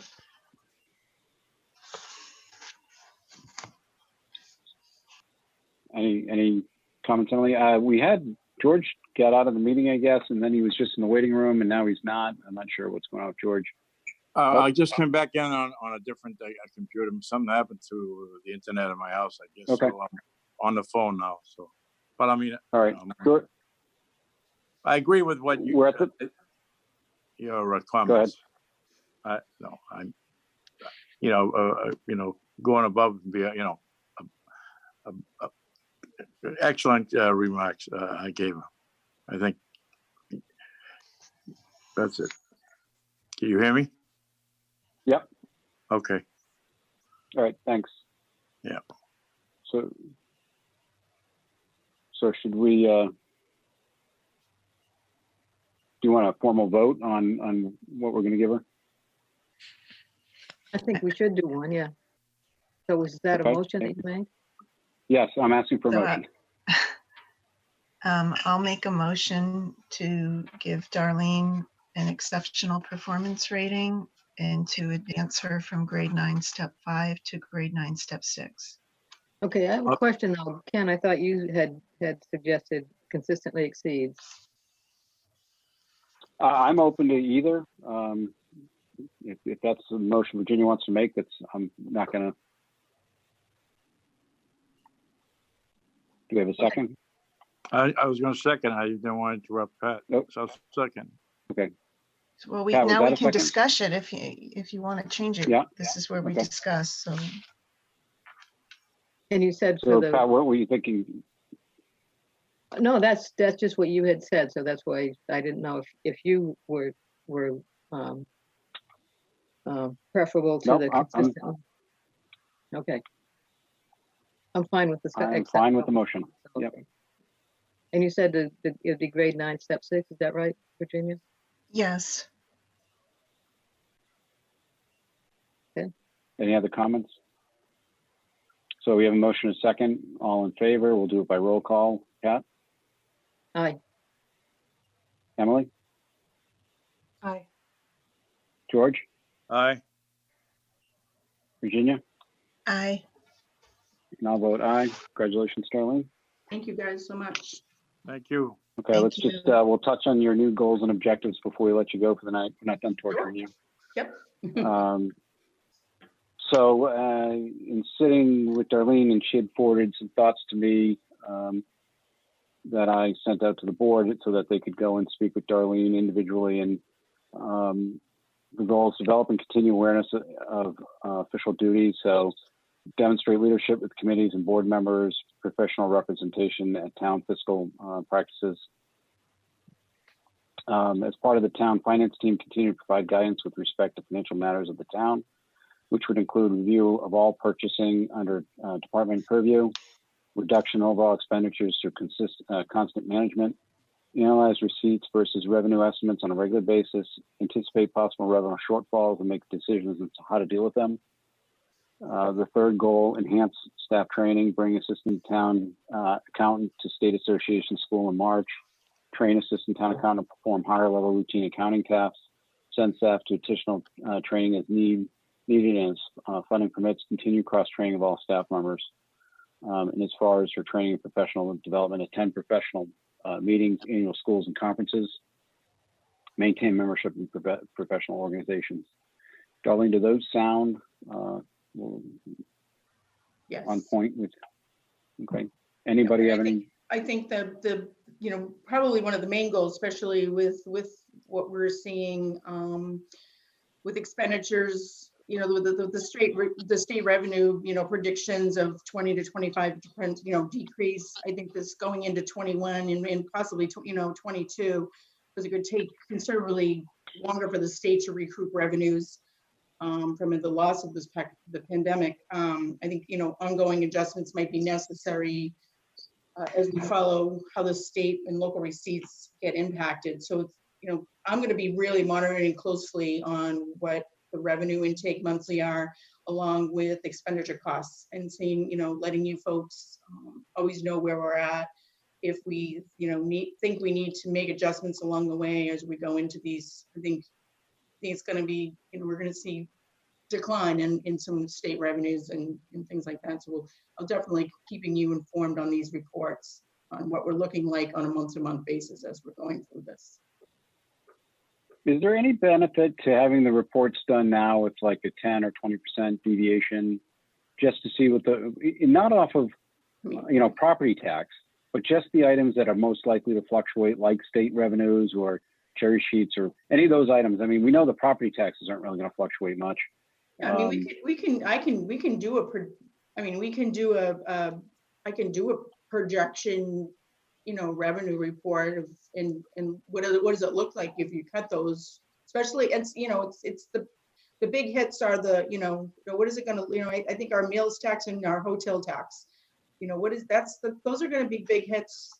I think we're still motor vehicle. I do believe we're going to see a hit in motor vehicle. So the local receipts, I mean, we can bring those down to 20, 25%. What does that look like when you do that?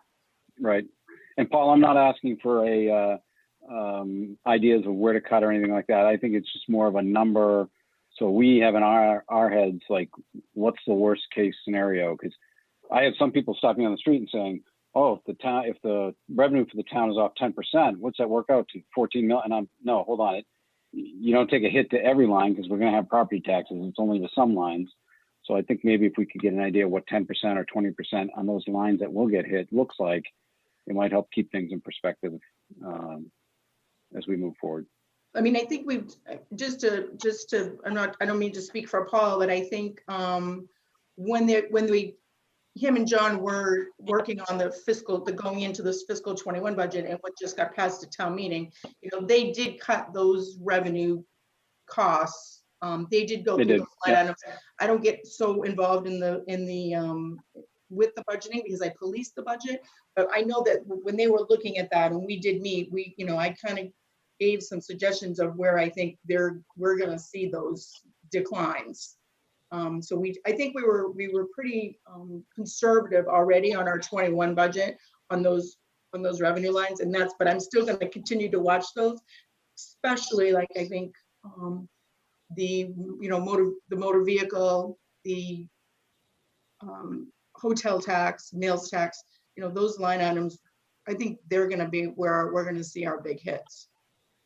Yeah, as I was asking that question, it dawned on me. I'm like, well, you know what? We just did go through this at town meeting, and Paul did a pretty good job explaining to us that those budgets. So Yeah, we did cut them already, but I think we just need to keep watching them though, to really see, yeah, we're seeing, other states now, COVID numbers are going up and what's going to be happening going into the fall. So it's, something I really keep an eye on and keep everybody abreast of what's happening on a month-to-month basis when these numbers are coming in from the state.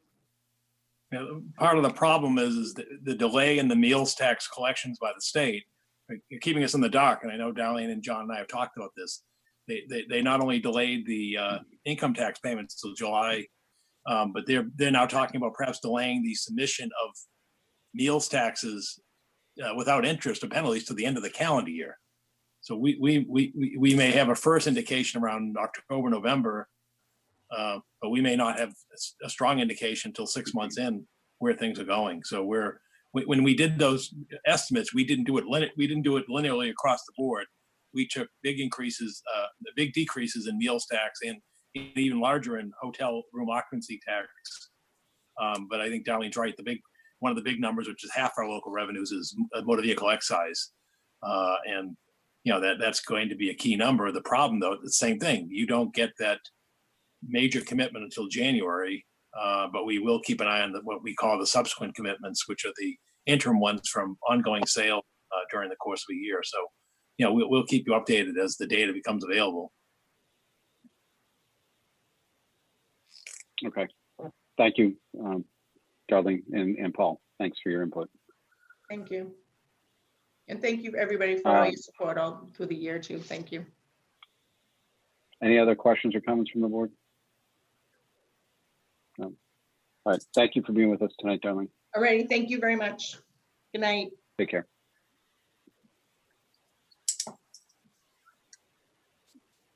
Okay, with that, we'll hop back to the agenda here. Let me just clear a few things up here. All right. Discussion approvals related to grants. Virginia, you want to give a little background on this for us? Sure. So I asked Ken and Paul if we could just have a informal discussion on this topic.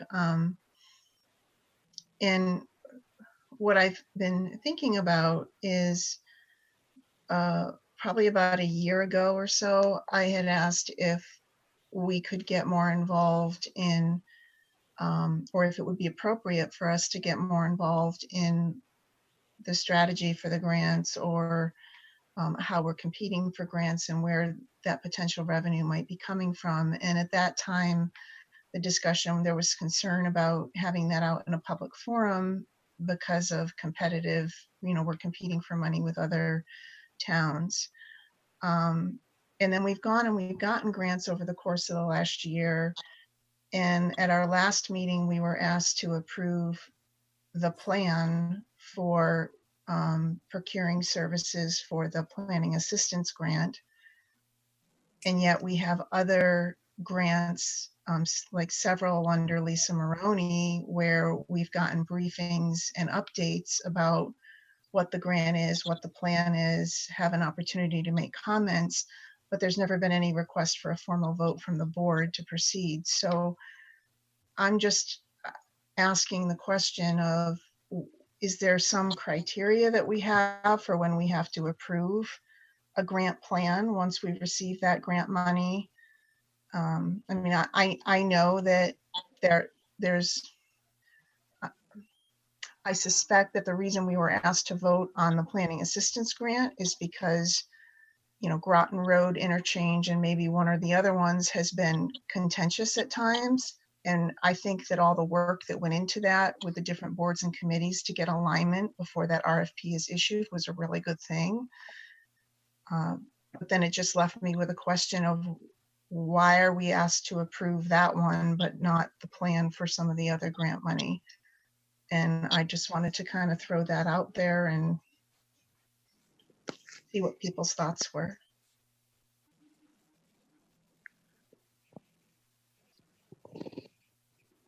Paul, can you give any insight as to why we were asked to vote on that grant from Evan as opposed to other grants? That was because the board requested it. going back some months, the board had requested that prior to that RFP going out, the board wanted the chance to review it. And that was why it came back to the board. And so we did that as a courtesy so that we, because the board had requested that action. There are a number of grants, but most of them come from state funding sources. A number of them require Board of Selectmen approval prior to them being accepted. For example, the MSBA grant, you recall Dr. Lane came in and requested the board's approval because that's a requirement under the state program that the school committee and the Board of Selectmen approve an MSBA application prior to its being processed. And again, it just depends upon the different grant program. Oftentimes in the past, we've come in with the DLTA from NIMCOG and have discussed the funding opportunities there and what we'd be pursuing. Probably the thing to do is to start, and I know Darlene has left the call, but perhaps the first thing to do is to let's get a list of the grant programs that the town has, during the past fiscal year, and let the board examine the full extent of the various grants, because grant submissions run from the Council on Aging, Right. grant for that supports elderly meals to, again, MSBA projects that could cost, $200 million. I think the reason that they don't go before the board is many of them are administrative grants. If we're submitting for bulletproof vests for the police department and so forth. And again, where they're administrative and managerial type of grants, that's really left in the domain of the, of the department heads and the administration of the town. Whereas on the policy level is where the board generally gets involved. That's where it's brought in. And I think that explained the exception. I think even at the last meeting, Jen Melanson, our community services director, asked for the board's support on a submittal. And I didn't interrupt because there's no harm in it, but it really, I think it just reflected her newness to the process, that really there was no need for that type of an application. But again, I think the best way to make these type of decisions is to have them as informed decisions. And perhaps the first place to start is to have the town accountant submit to the board all grants, monies that have been received in the town by the past fiscal year. And then you'll see the full scope and breadth of the applications and funding that's involved. And then perhaps from then we can make some decision going forward in terms of what's the best way to, to proceed. But again, yeah, and just to clarify, I mean, I don't want to add a lot of bureaucracy where it doesn't belong. It just raised a question in my mind. I don't have a clarity on what constitutes us approving a grant, or how we execute a grant and what doesn't. So that's the only reason why I raised it. So I think if there's data to look at and just to kind of put things in context, I agree with you, that would be a great place to start. I don't know if anybody else on the board has any thoughts.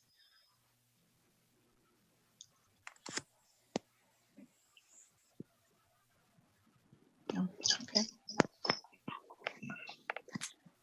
So I'll get in touch with Darlene on that data and bring it to you for the next meeting.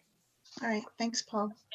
I just have a request. It doesn't really have to do with what we were talking about, but when I saw this on the agenda, I had no idea what we were talking about.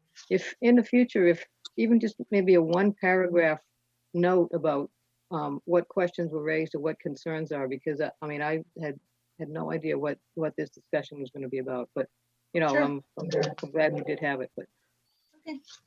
Just didn't have any clue what we were going to be talking about.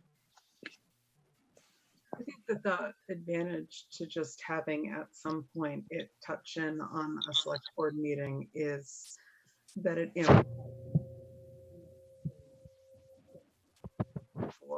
Emily, hold on one second. Oh, sorry. You cut out there for a second. Go ahead. I think that the advantage of having it come to the board at some point, whether it's an honorarium like some of the other stuff we do, or whether it's even just notification, I think it helps amplify the message, and I think it helps get the word out among the community about what is actually happening in town, because I think there is still this foolish idea that people don't actually do anything in town, and that there is no that everything just happens in a vacuum and nobody has any say or power. And I think that the more you can show people where their votes matter and how they can cheer along department heads, or maybe direct grants that they might know about to department heads if they have an idea of what people are looking for. I think that could drive at least some community engagement. Okay. Any other comments? We're good. Paul, I'll turn over to you for the town manager reports. Yeah, thank you, Mr. Chairman. Two matters for the board's consideration this evening. The first one is in conformance with the board's policies. I have my fourth quarter goals update. Under the board's policies, I'm requested to provide quarterly updates on the board's goals. So I'll walk through that pretty quick. I mean, many of them, because of the COVID-19 pandemic, have not changed much since the last quarter, but I think given that we're now at the end of the fiscal year, we'll just bring a final report on the goals from the past year. The first one was to develop an overriding vision, values, and mission statements for the town of Chelmsford, establish and initiate execution plan for maturation into an overarching strategic plan. The update is, and the conclusion is, and Virginia obviously is very aware of this, we're scheduled to meet on July 1st to prepare a presentation to the board. So that may be at your next meeting on the 13th, or certainly I expect by the end of July, depending on how well things go and schedules come together. So that's where that's picked up, because again, that got suspended by the COVID-19 pandemic, or it certainly would have been completed by now. The second one was to identify and track parameters to monitor the effects of the split tax rate. And again, as we've discussed in the past, an ad hoc committee has been assembled, and came to some findings that we presented at earlier meetings. The big challenge right now, and again, I hate to keep going back to the words COVID-19, but really the economic impact from the COVID-19 pandemic is probably going to cloud some of the analysis that we were hoping to have probably for the next couple of fiscal years in terms of what impact is going on with split tax rate, what's going on with occupancy, and what is the new normal, what is the market right now for office space and so forth. So again, there's a bit of a gray area there, but obviously something I imagine, we'll keep an eye on going forward. And again, that was always seen as a multi-year goal, and you really needed multi-year to be able to follow trends and data. But again, that's a bit cloudy given this historic sea change, which we still, again, don't know the full extent of at this point in time. Yes. Is there, I understand everything you just said. I guess the question I'm left with is there anything that we should be doing between now and November to better prepare for the tax classification hearing as it relates to this question or objective? I can't think of anything, honestly. There's nothing really that comes to mind that we could do that's within our control in the next couple of months to look at. No, I mean, right now the assessors they're in a full reval year. They're having difficulty, as you can imagine, doing some level of inspections because of COVID, because some of the commercial and, in particular, facilities aren't fully accessible. So I don't know what new data it will be or is available, over the next, between now and July through November, or where we'll be at. I mean, I've been assured by the chief assessor that the reval will be completed in a timely manner, and that things are on track. But in terms of data analysis and assessment, I don't know what's going to happen. I mean, in terms of where we are, and I think the bigger question is will the state make some allowances? We don't know if there's going to be legislative changes either in terms of tax classification, which they did do during the recession. But we don't know if that's going to happen this time either. So I think it's, again, like most things, it's really just unknown. And again, all we can look back to is the Great Recession. And at that point, the state actually modified the classification rules to allow a bigger burden to be put on the properties. as a means of providing residential relief. But again, it's speculation at this point in time. And also the legislative session is going to end in a month. This is not being talked about at this point in time. And then you're heading into an election cycle. There may not be anything, who knows, but I just don't see any clarity or any assistance that we should be gathering to assist you between now and November. Okay, thank you. The next item was assessing the fire station combinations to understand the impacts of possible enhancements to response times and safety of first responders. Again, we as we know, the report was presented. The Permanent Building Committee did some analysis on renovations to the North Fire Station. And then again, everything got sort of put on hold by the COVID-19 pandemic. Certainly it's a time of favorable interest rates, but on the other hand, it's a very difficult economic time. So things are sort of, at this point, on hiatus. However, if the board would like, at any point in time, we could ask the building committee to come in and give a report of, which I'm sure they could probably pull together in a short period of time. But at this point, again, there's no activity taking place on that at all. The next goal was the provide the egress from Vinyl Square Municipal Parking Lot to Watton Street. As the board is aware, at your last meeting on the 15th of June, there was an executive session discussion regarding this, and I don't think that I'm at liberty or wish to say anything further at this point in time on that matter. The following goal was to strengthen the leadership presence and support for the town's economic development initiative with focus on the crossroads at Route 129, along with other areas of importance. Help elevate communications about such initiatives and their progress. Effort should be given to all who vacate space or business needs. And again, again, I can't come back to the same music, but it's certainly everything that has affected us.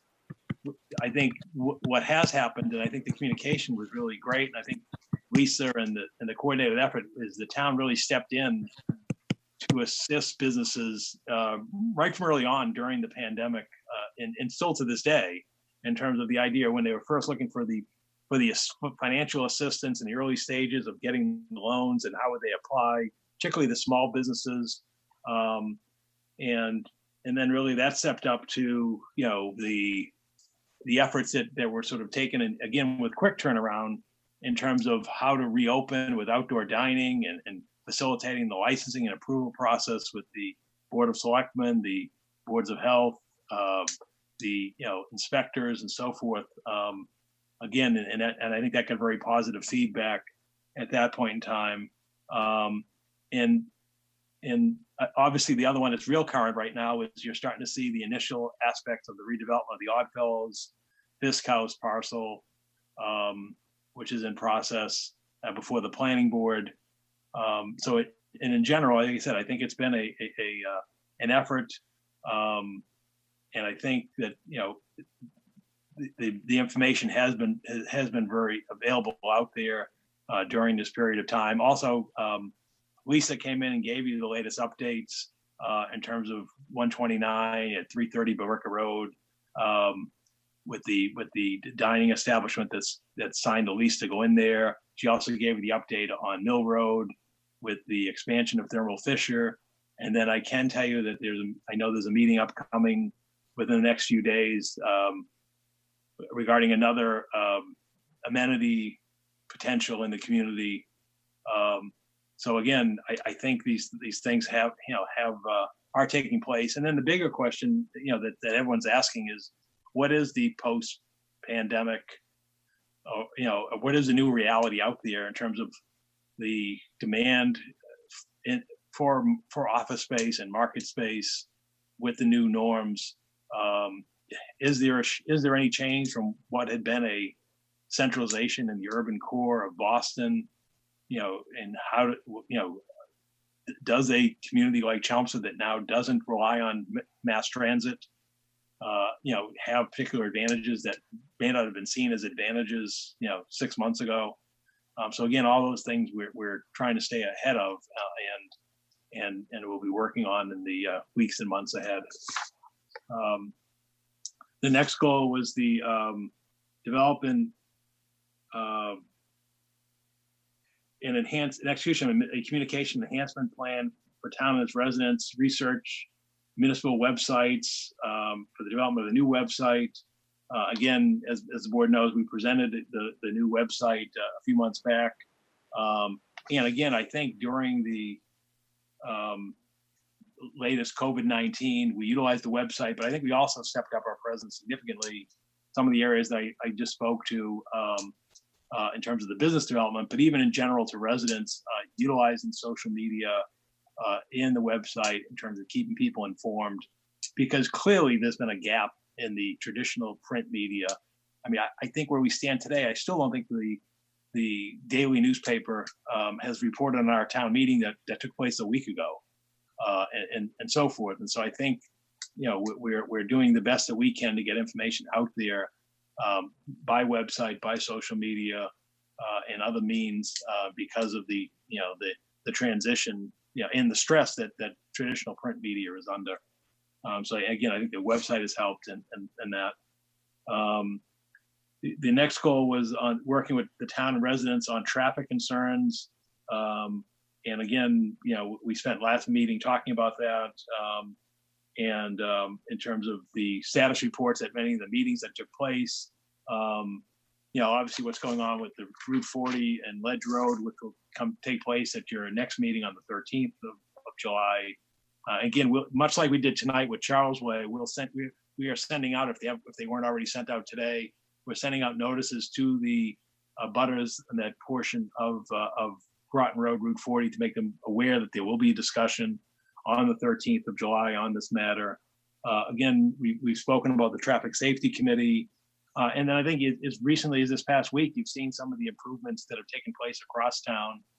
I think the most notable one is the new signalization in the town center in terms of the traffic signal, in terms of now when you go from Billerica Road to Littleton Road, the new signage and the flashing yellow arrow, I think has been well received from everything we've heard, and I think it's been very positive feedback. And I think it's much safer than it had been with the confusing of the yield on green previous condition. And then also there was an installation of a flashing yellow on the other direction if you're going towards Billerica Road through the center. And again, there's more to come, and as we discussed at the last meeting, some of the work out on Main Street and so forth. But again, there have been a number of aspects, but once again, the COVID thing sort of threw everything for a curve, because right now the traffic patterns aren't what they were, 6 months ago in the midst of a very strong economy. And although improvements have taken place, we're still not at the capacity that we were at previously. The next goal was identify and execute measures to help assure maximum participation in the 2020 census. We're obviously still in the midst of that. And again, we had the census committee. Pat Wojcik was part of that, along with Mike Rigney, Mike Kwolek, and Town Clerk Patricia Duras. And again, we had an awareness and promotion. And once again, COVID sort of stepped in the middle of that, which sort of prevented the full presence of the census promotional efforts. However, I think what we did do and has done, I think, has shown results with the use of social media, cable access, the stuffings in the tax bills, and so forth. Our response rate in Chelmsford is 79.9%, which is at the head of the pack with respect to our neighboring comparable communities. So again, not everything happened that we would have envisioned with COVID-19, but again, I think that one was, we did well, and I think it's shown in the data. The next one was, and the final one was to review the town's current revenue sources to include taxes, local receipts, fees, state aid, and grants for consideration to priorities, additional ways to grow the town's revenues. Again, this started back in the fall when we did the market comparison of Board of Selectmen license fees, the education funding law changes, the earmark funding we received in the state budget for the which ended up helping with the grant awards on 129 with the amenities, as well as the implementation of the 129 plan. that was discussed at recent meeting with our business development director. And then again, it's the sort of theme that goes to this was COVID-19. It just disrupted the revenue sources for the community. And again, it's going to be a little bit of time before we can sort of see as we discussed earlier tonight with Darlene, till we can really sort of see what the impact is for the current year, as well as, and as she mentioned, even for the following year, in terms of what's happening with local revenue sources. And again, what the state may do at this point, as we sit here this evening, the only thing that's happened from the state level is they passed their 1 month budget. And we still don't have clarity in terms of where things will go as we go further into the fiscal year at this time. Although, again, we know they will finish their formal sessions in 1 month. And perhaps they'll either have another one month budget or they'll have a permanent budget. The governor had indicated when he spoke a week or so ago that we should know by the end of this month what the local aid scenario is. But again, we haven't seen any of that information come out to date. And you did see what did come out last week was the whole plans for the reopening of schools. And we're still awaiting information in terms of the busing, transportation, and athletics for schools. And you can just see the variety and full spectrum of thoughts and concerns. And now what you're seeing, what's happening with the pandemic in other parts of the country, again, you can see why everybody sort of at the state level is on pause in terms of the uncertainty of what will happen 2 months from now when schools are scheduled to open. Again, what does that do for the revenue sources? Because the revenue sources are depending upon the economy, and what state will the economy be in, or will there be a retrenchment from the phased reopening? We're supposed to a week from now enter into phase 3, but we'll have to see what happens. We did see that our neighboring state of New York has done a pause on its next phase of reopening because of the concerns happening with the virus on the national level. So that's sort of the overview of the goals. Like many years, the visions, although this one is extraordinary, but the visions that you have for goals that you set at the beginning of the fiscal year are often not foreseen. And certainly this year was totally unforeseen with the pandemic having such an impact widespread on everything, including our goals in Chelmsford. So that's the report on the goals, the fourth and final quarter report on the goals.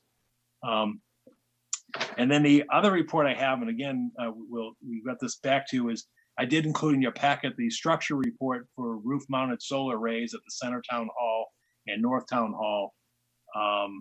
Those reports are in the packet. They're available online if the community wants to see them. But in essence, unfortunately, the structural capacity of those roofs, given the time of their construction, do not lend themselves to supporting roof-mounted solar arrays at either facility.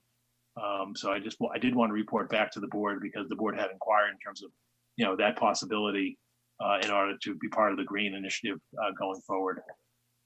So that's my report for this evening, Mr. Chairman. I don't know if there's any questions or comments or thoughts. If not, I do have an appointment for you. Does anybody have any questions or thoughts for Paul? Thanks for looking into that. Okay, thank you. And we should have there are other things still in the works. One notable that will be coming soon is the sewer capacity study. I know Planning Board was inquiring about that at their last meeting, and I've been inquiring about it, and we'll probably have an informal discussion at the Planning Board. Steve Yonley is on the call this evening. Maybe Steve wants to give a quick update or quick comments and informal of where we are with sewer capacity. Steve, there you are. Yep. Let me grab the paper so I remember. So the capacity study is ongoing. It's about done. I did get some kind of numbers today, draft version based on existing flows, and looking at the last 5 years and averaging it out. We are kind of hovering, a little bit under our allotment, which is 2.66 million gallons a day. Obviously, our total allotment is 3.01 million gallons a day, but back in the mid to late 90s, as I'm sure you're all aware, the town gave 350,000 gallons a day to Tingsboro. So our allotment is the 2.66 million gallons a day. And right now, our average is kind of, floating around the 2.5 million gallons a day average. If you look at the last 3 years, it's a little bit higher, but the 5-year average, is getting us to that point that we really needed to take a look. Over the last week, myself and Christina Papadopoulos and Evan Belansky put together a pretty comprehensive list of projects that have come online in the last year or so. And then stuff that's in the queue now, either just been approved or currently, at planning board.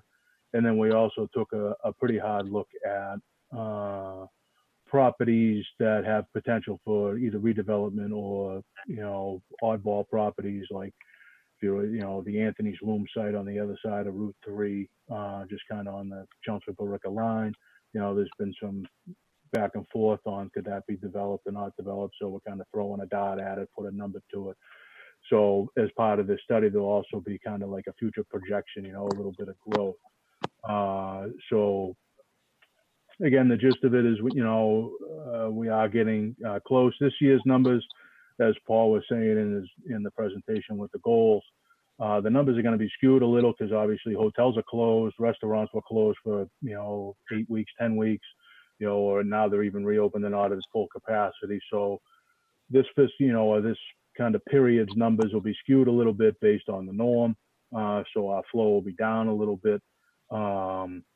But overall, looking at the averages, it's worth going through this study and getting the numbers. And once we get the full study, we'll do a presentation to the board.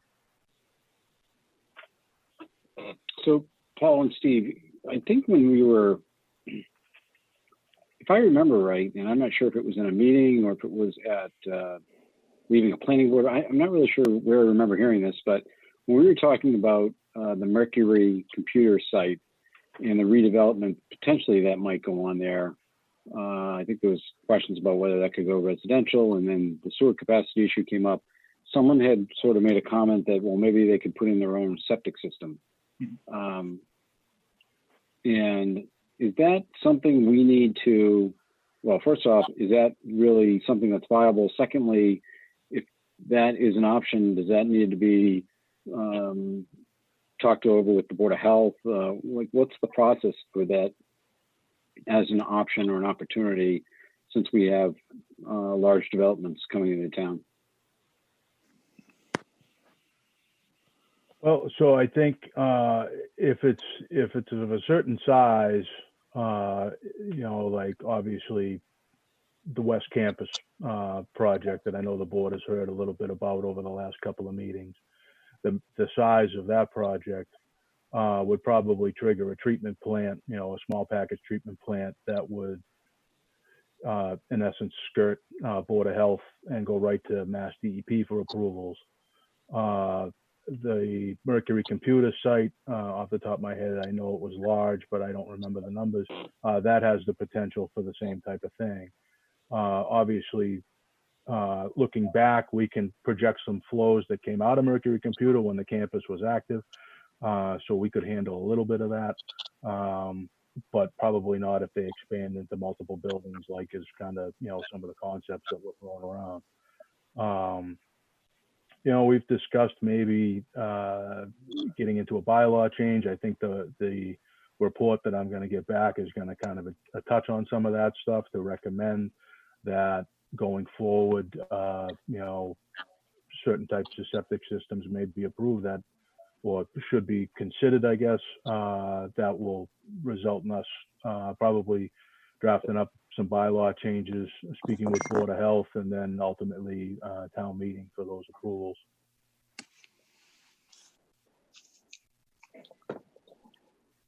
Okay.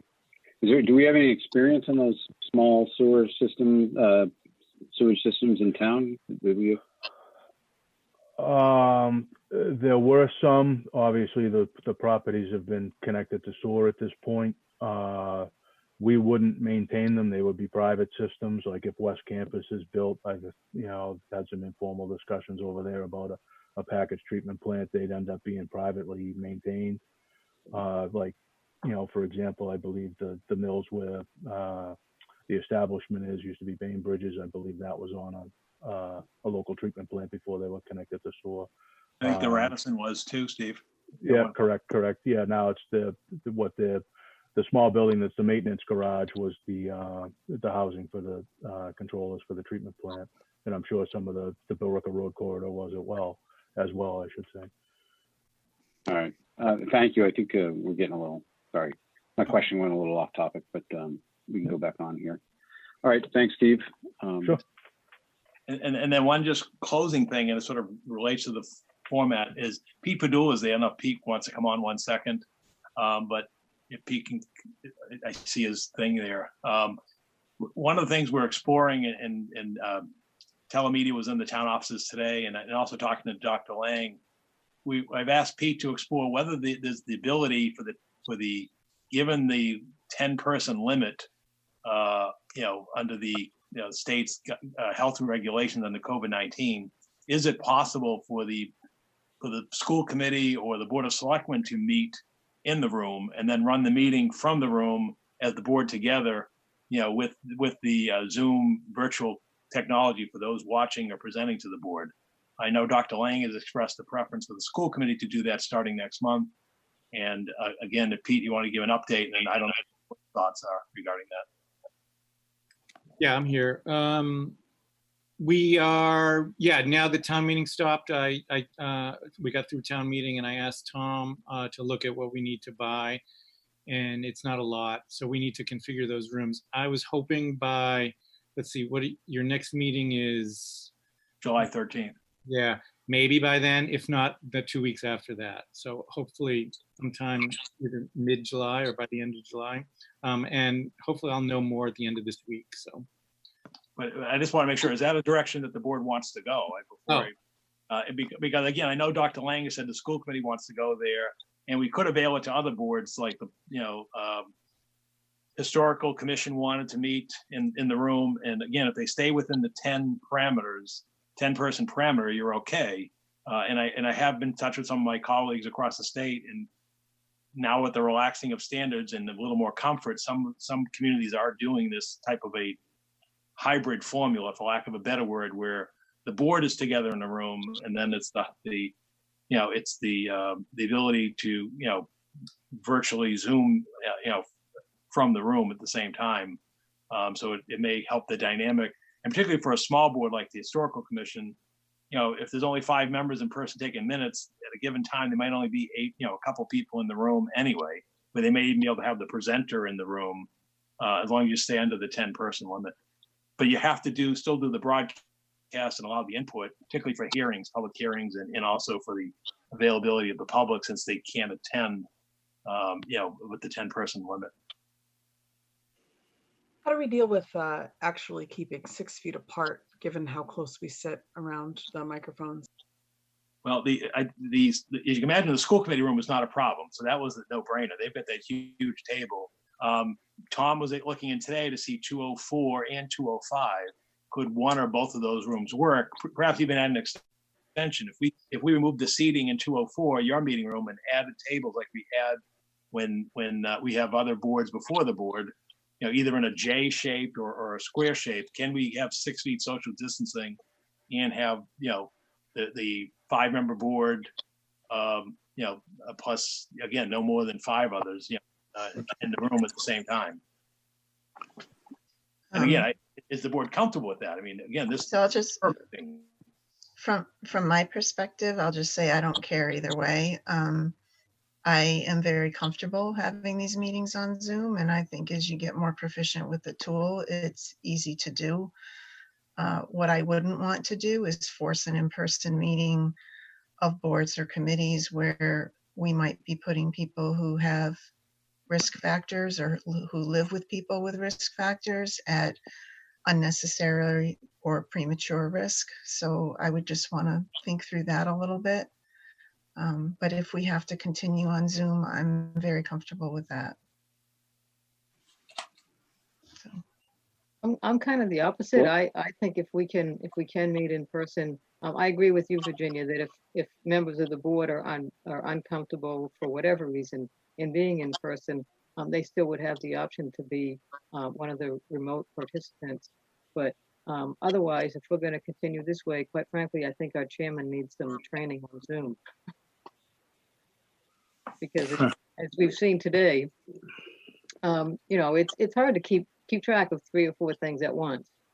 And have I think some of that could also be alleviated by not having to have the chair do everything. When we sit in a room, Mike McCall shares his screen. There's no reason why somebody else can't be doing the screen sharing while someone runs the meeting. So there's things that you can do to iron out the kinks. I'm sure there are, but still, I think it's much smoother if we're in person. So I would encourage Pete to explore that. I know, like you said, I know other committees are already asking for that. So that's my feeling on it. Well, I would think that if you get it set up for school and we decide end of July we're ready for it, it's not difficult for you to. If you're doing it for another town board, to add one to your list isn't a big. I'm not going to speak for you, but I wouldn't imagine it's a big deal to say, okay, first meeting in August, we're switching the Board of Selectmen over to live. I don't think it's a big expenditure or a huge. The main thing is the audio, and we're talking about having one Zoom feed into the room so you can see it, hear it. You know, months or a year ago, we talked about this anyway, or someone had mentioned, you know, and I don't know if the state laws had caught up, but anyway, we're happy to go ahead and do it. We might as well do it, and then, well, the rooms will be configured, and you know, you can use it if you want. And you know, I don't know, Paul, if you talked with Tom or you guys, didn't the superintendent also say like you could maybe use his room on a Monday? Exactly. Yeah, they're right. There's nothing that would prevent the Board of Selectmen for using the school committee Monday nights and they're on Tuesday nights.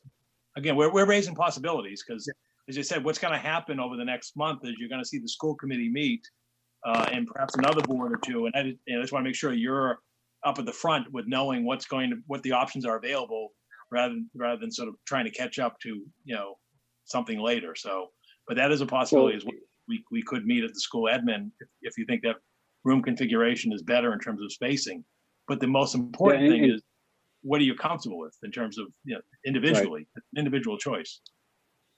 And Paul, what you're saying, actually, as you're saying that makes more sense, even if you have other boards, because if you're going to set up the audio and video and do it in one spot, and then as far as wiping down and cleaning the room in between meetings, to me, let's just have one room that becomes the appointed meeting room for the town so that the cleaning crew can go in and clean it. And we're not cleaning a small conference room at the town hall, then the Board of Selectmen's room at the town hall and the school building. I don't know if that makes it easier or not, but to me, that does sound easier, but you could correct me if I'm wrong.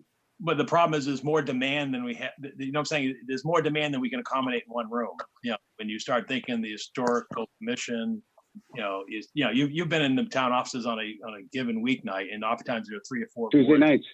Yeah, exactly. Yeah, exactly. So, you know, and so that's why, you know, so if it's Tuesday night in the school committee's meeting, well, then the conservation commission can't meet because, you know, they can't be both in the school committee meeting room. So that's why we were also looking at 204 and 205 at the town offices.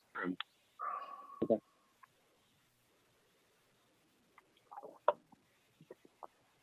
All right, is that the end? Level, I would be more comfortable with the school committee meeting because there's so much more space in that room, and it feels awfully close to be sitting around, especially as we tend to go out more. And I'm watching the numbers in these states that are just refusing to shut things down and refusing to follow basic hygiene and sensible protocols. And my concern is that, you know, if we have someone who's got vulnerability concerns in the room, you know, I mean, like I'm back to work in an office interacting with random people who are all masked, but you know.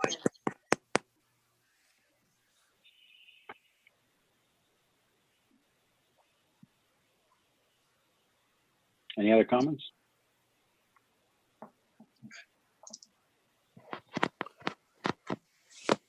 Okay. Okay, thank you. I just have one appointment for you. It's a reappointment to the Military Community Covenant. Brian Frederickson for a 3-year term ending June 30th, 2023. I'll make a motion to appoint Brian Frederickson to a 3-year term on the Military Community Covenant Task Force expiring June 30th, 2023. Second. A motion, a second, all in favor, Pat, Aye. Virginia, Aye. Emily, Aye. George, Aye. and I vote aye. On our meeting minutes, we have the executive minutes for June 1st, part 1.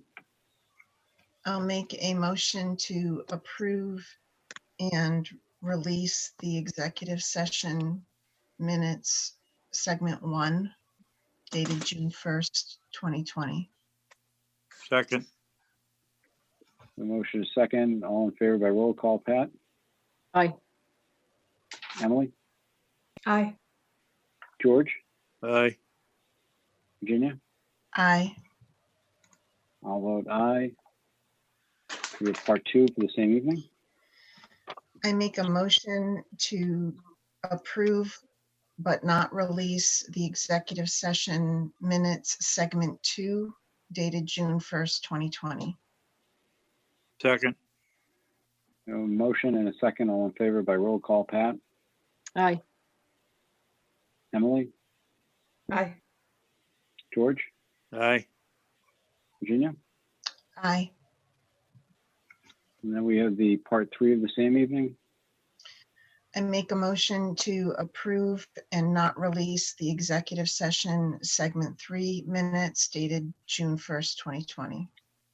Second. We have a motion, a second, all in favor by roll call, Pat, Aye. Emily, Aye. George, Aye. Virginia, Aye. and I abstain. That brings us to Selectmen liaison reports. Anybody want to start? Pat, you want to go? Sure. I have a few things this evening. First one, even though it's not under our purview, just a reminder to the community that we are on a level 3 water restriction, despite the heavy rain that we've had the last couple of days. As of this afternoon, we're still under that restriction. And that means no outside watering except by hand. And then I had a couple questions for Paul. First one is on the recycling flyer, it being the end of the fiscal year tomorrow. Is there going to be a new recycling flyer sent to all the residents?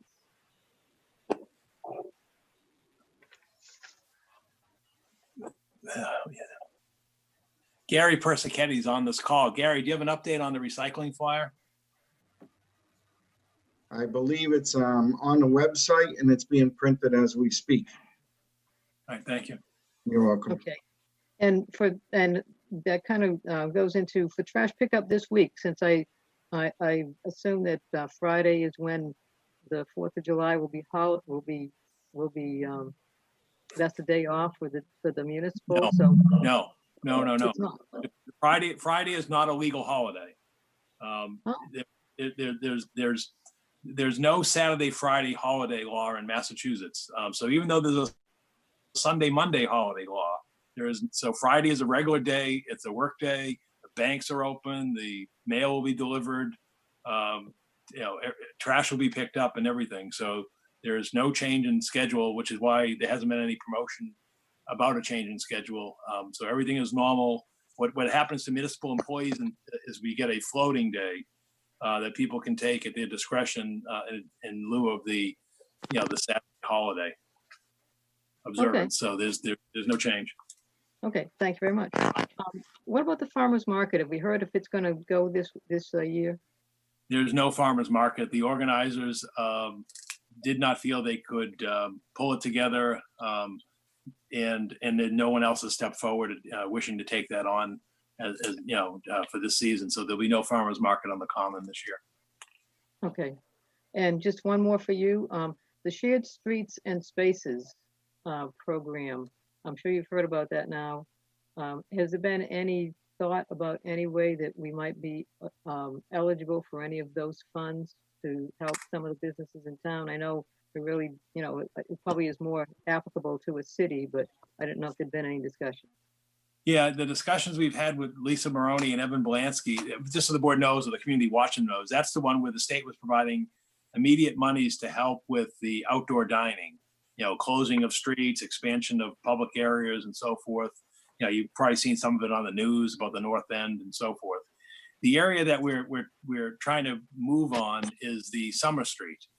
There was a plan developed as part of the center improvements to provide extra seating and space on Summer Street, past Max and Leo's, that area right there, and connectivity there. And so that's been the focus of what may be a submittal by the town. But at this point, it hasn't fully come together.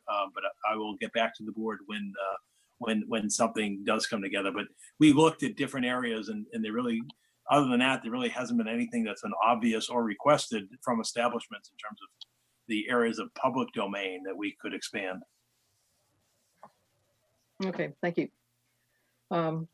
Just one other thing, you might have noticed in today's Lowell Sun, there was a story about Steve Burkett, who is the pastor at the North Chelmsford Congregational Church. He is retiring and moving to Maine. He's been very active in the community and with the town. He has served for decades, really, as a chaplain for the Chelmsford Fire Department. He's a terrific guy. I'm sure you've seen him at a lot of the events where he always gives an opening and closing prayer. It's going to be a big loss to the town to have him move out of town. So we wish him well. So congratulations to Steve.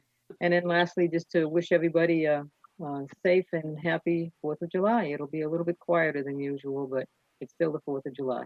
That's all I have. Pat, on the watering ban, was that only Chelmsford Center, or did all 3 water departments put the ban in? I'm not sure about the others. I never really go up to, I don't know if they have their signs out for level 3. I mean, I believe only the center is at level 3. I think the other 2 districts are at level 2. Right. Okay. I just want to make sure, because I saw something back and forth on Facebook about it. I just want everybody to be clear on who's at what. All right. Emily? Nothing? Yeah, I just wanted to send my condolences to the whole school committee and school department and the community associated with the schools. There have been some deaths recently, and I know they're having a really hard time. And I wanted to congratulate the young adults in town on their successful rallies for Juneteenth and the George Floyd vigil and for their activism. And I think that they're doing a fantastic job. And there are folks listening, and I want to encourage everyone to come to our discussion tomorrow night at 7 p.m. on Zoom and participate there as well. And so thanks again, and let's just keep that in mind when dealing with school officials these next few weeks, that it's been a hard week for them. Thank you. George? Yeah, well, Pat touched base. Saturday, I attended a rally, not a rally, but a goodbye, little drive-by for Reverend Burkett. Steve, he was a chaplain for the fire department for the last 12 years that I'm aware of. And he's a wonderful gentleman, and he'll be greatly missed. He had an unbelievable turnout. They had 3 or 4 fire trucks, 3 or 4 police cruisers, and about 200 vehicles, maybe from his congregation and friends of his, and maybe other fighters or what have you. But it was a great tribute to really a wonderful man. And as Pat said, he'll be greatly missed. So I just wanted to, I wish we had known about it a little earlier. I mean, we probably could have, attended a little bit more formally, but I just jumped in my car, went up there, and was part of it. So that's it. Thank you. Thanks, George. Virginia? The planning board public hearings for the Oddfellows Fisk campus, the UPS parking lot expansion, and the Groton Road duplex development are remaining open to future meetings in July. And The planning board will also be opening a public hearing on the historic preservation bylaw on July 8th, and that's expected to stay open past that date due to the timing of other committee reviews that will happen after the 8th. That's all I've got. Okay, thank you. Yeah. I just want to reiterate what George and Pat said. Every time I've ever talked to Steve or Kat, he's been a great, just a great man. So yeah, I agree. When I read that article in the paper, that was the first I heard about it. My heart fell. So he will be missed. Everybody have a great 4th. Be safe. Fireworks are legal. Just keep that in mind. And I know that there is talk of one person doing a parade down North Road on July 4th. He's carrying a flag. Ask people if they wanted to join him. But we still may have a one-person parade. But anyways, everybody be safe, and see you at the next meeting. And with that, You've got any press questions. Oh, I do. I was going to say.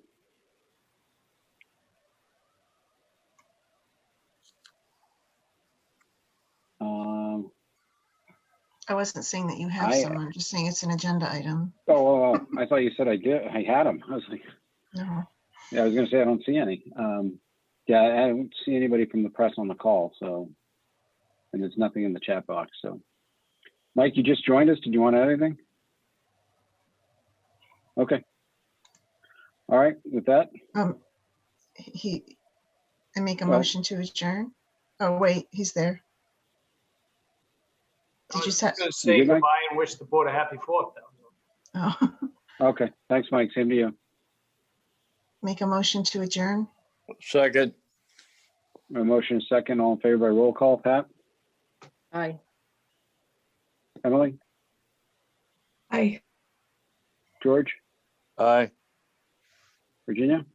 Aye. Thank you. Be safe. Oh, aye. That's 5-0. Everybody have a great night. Be safe.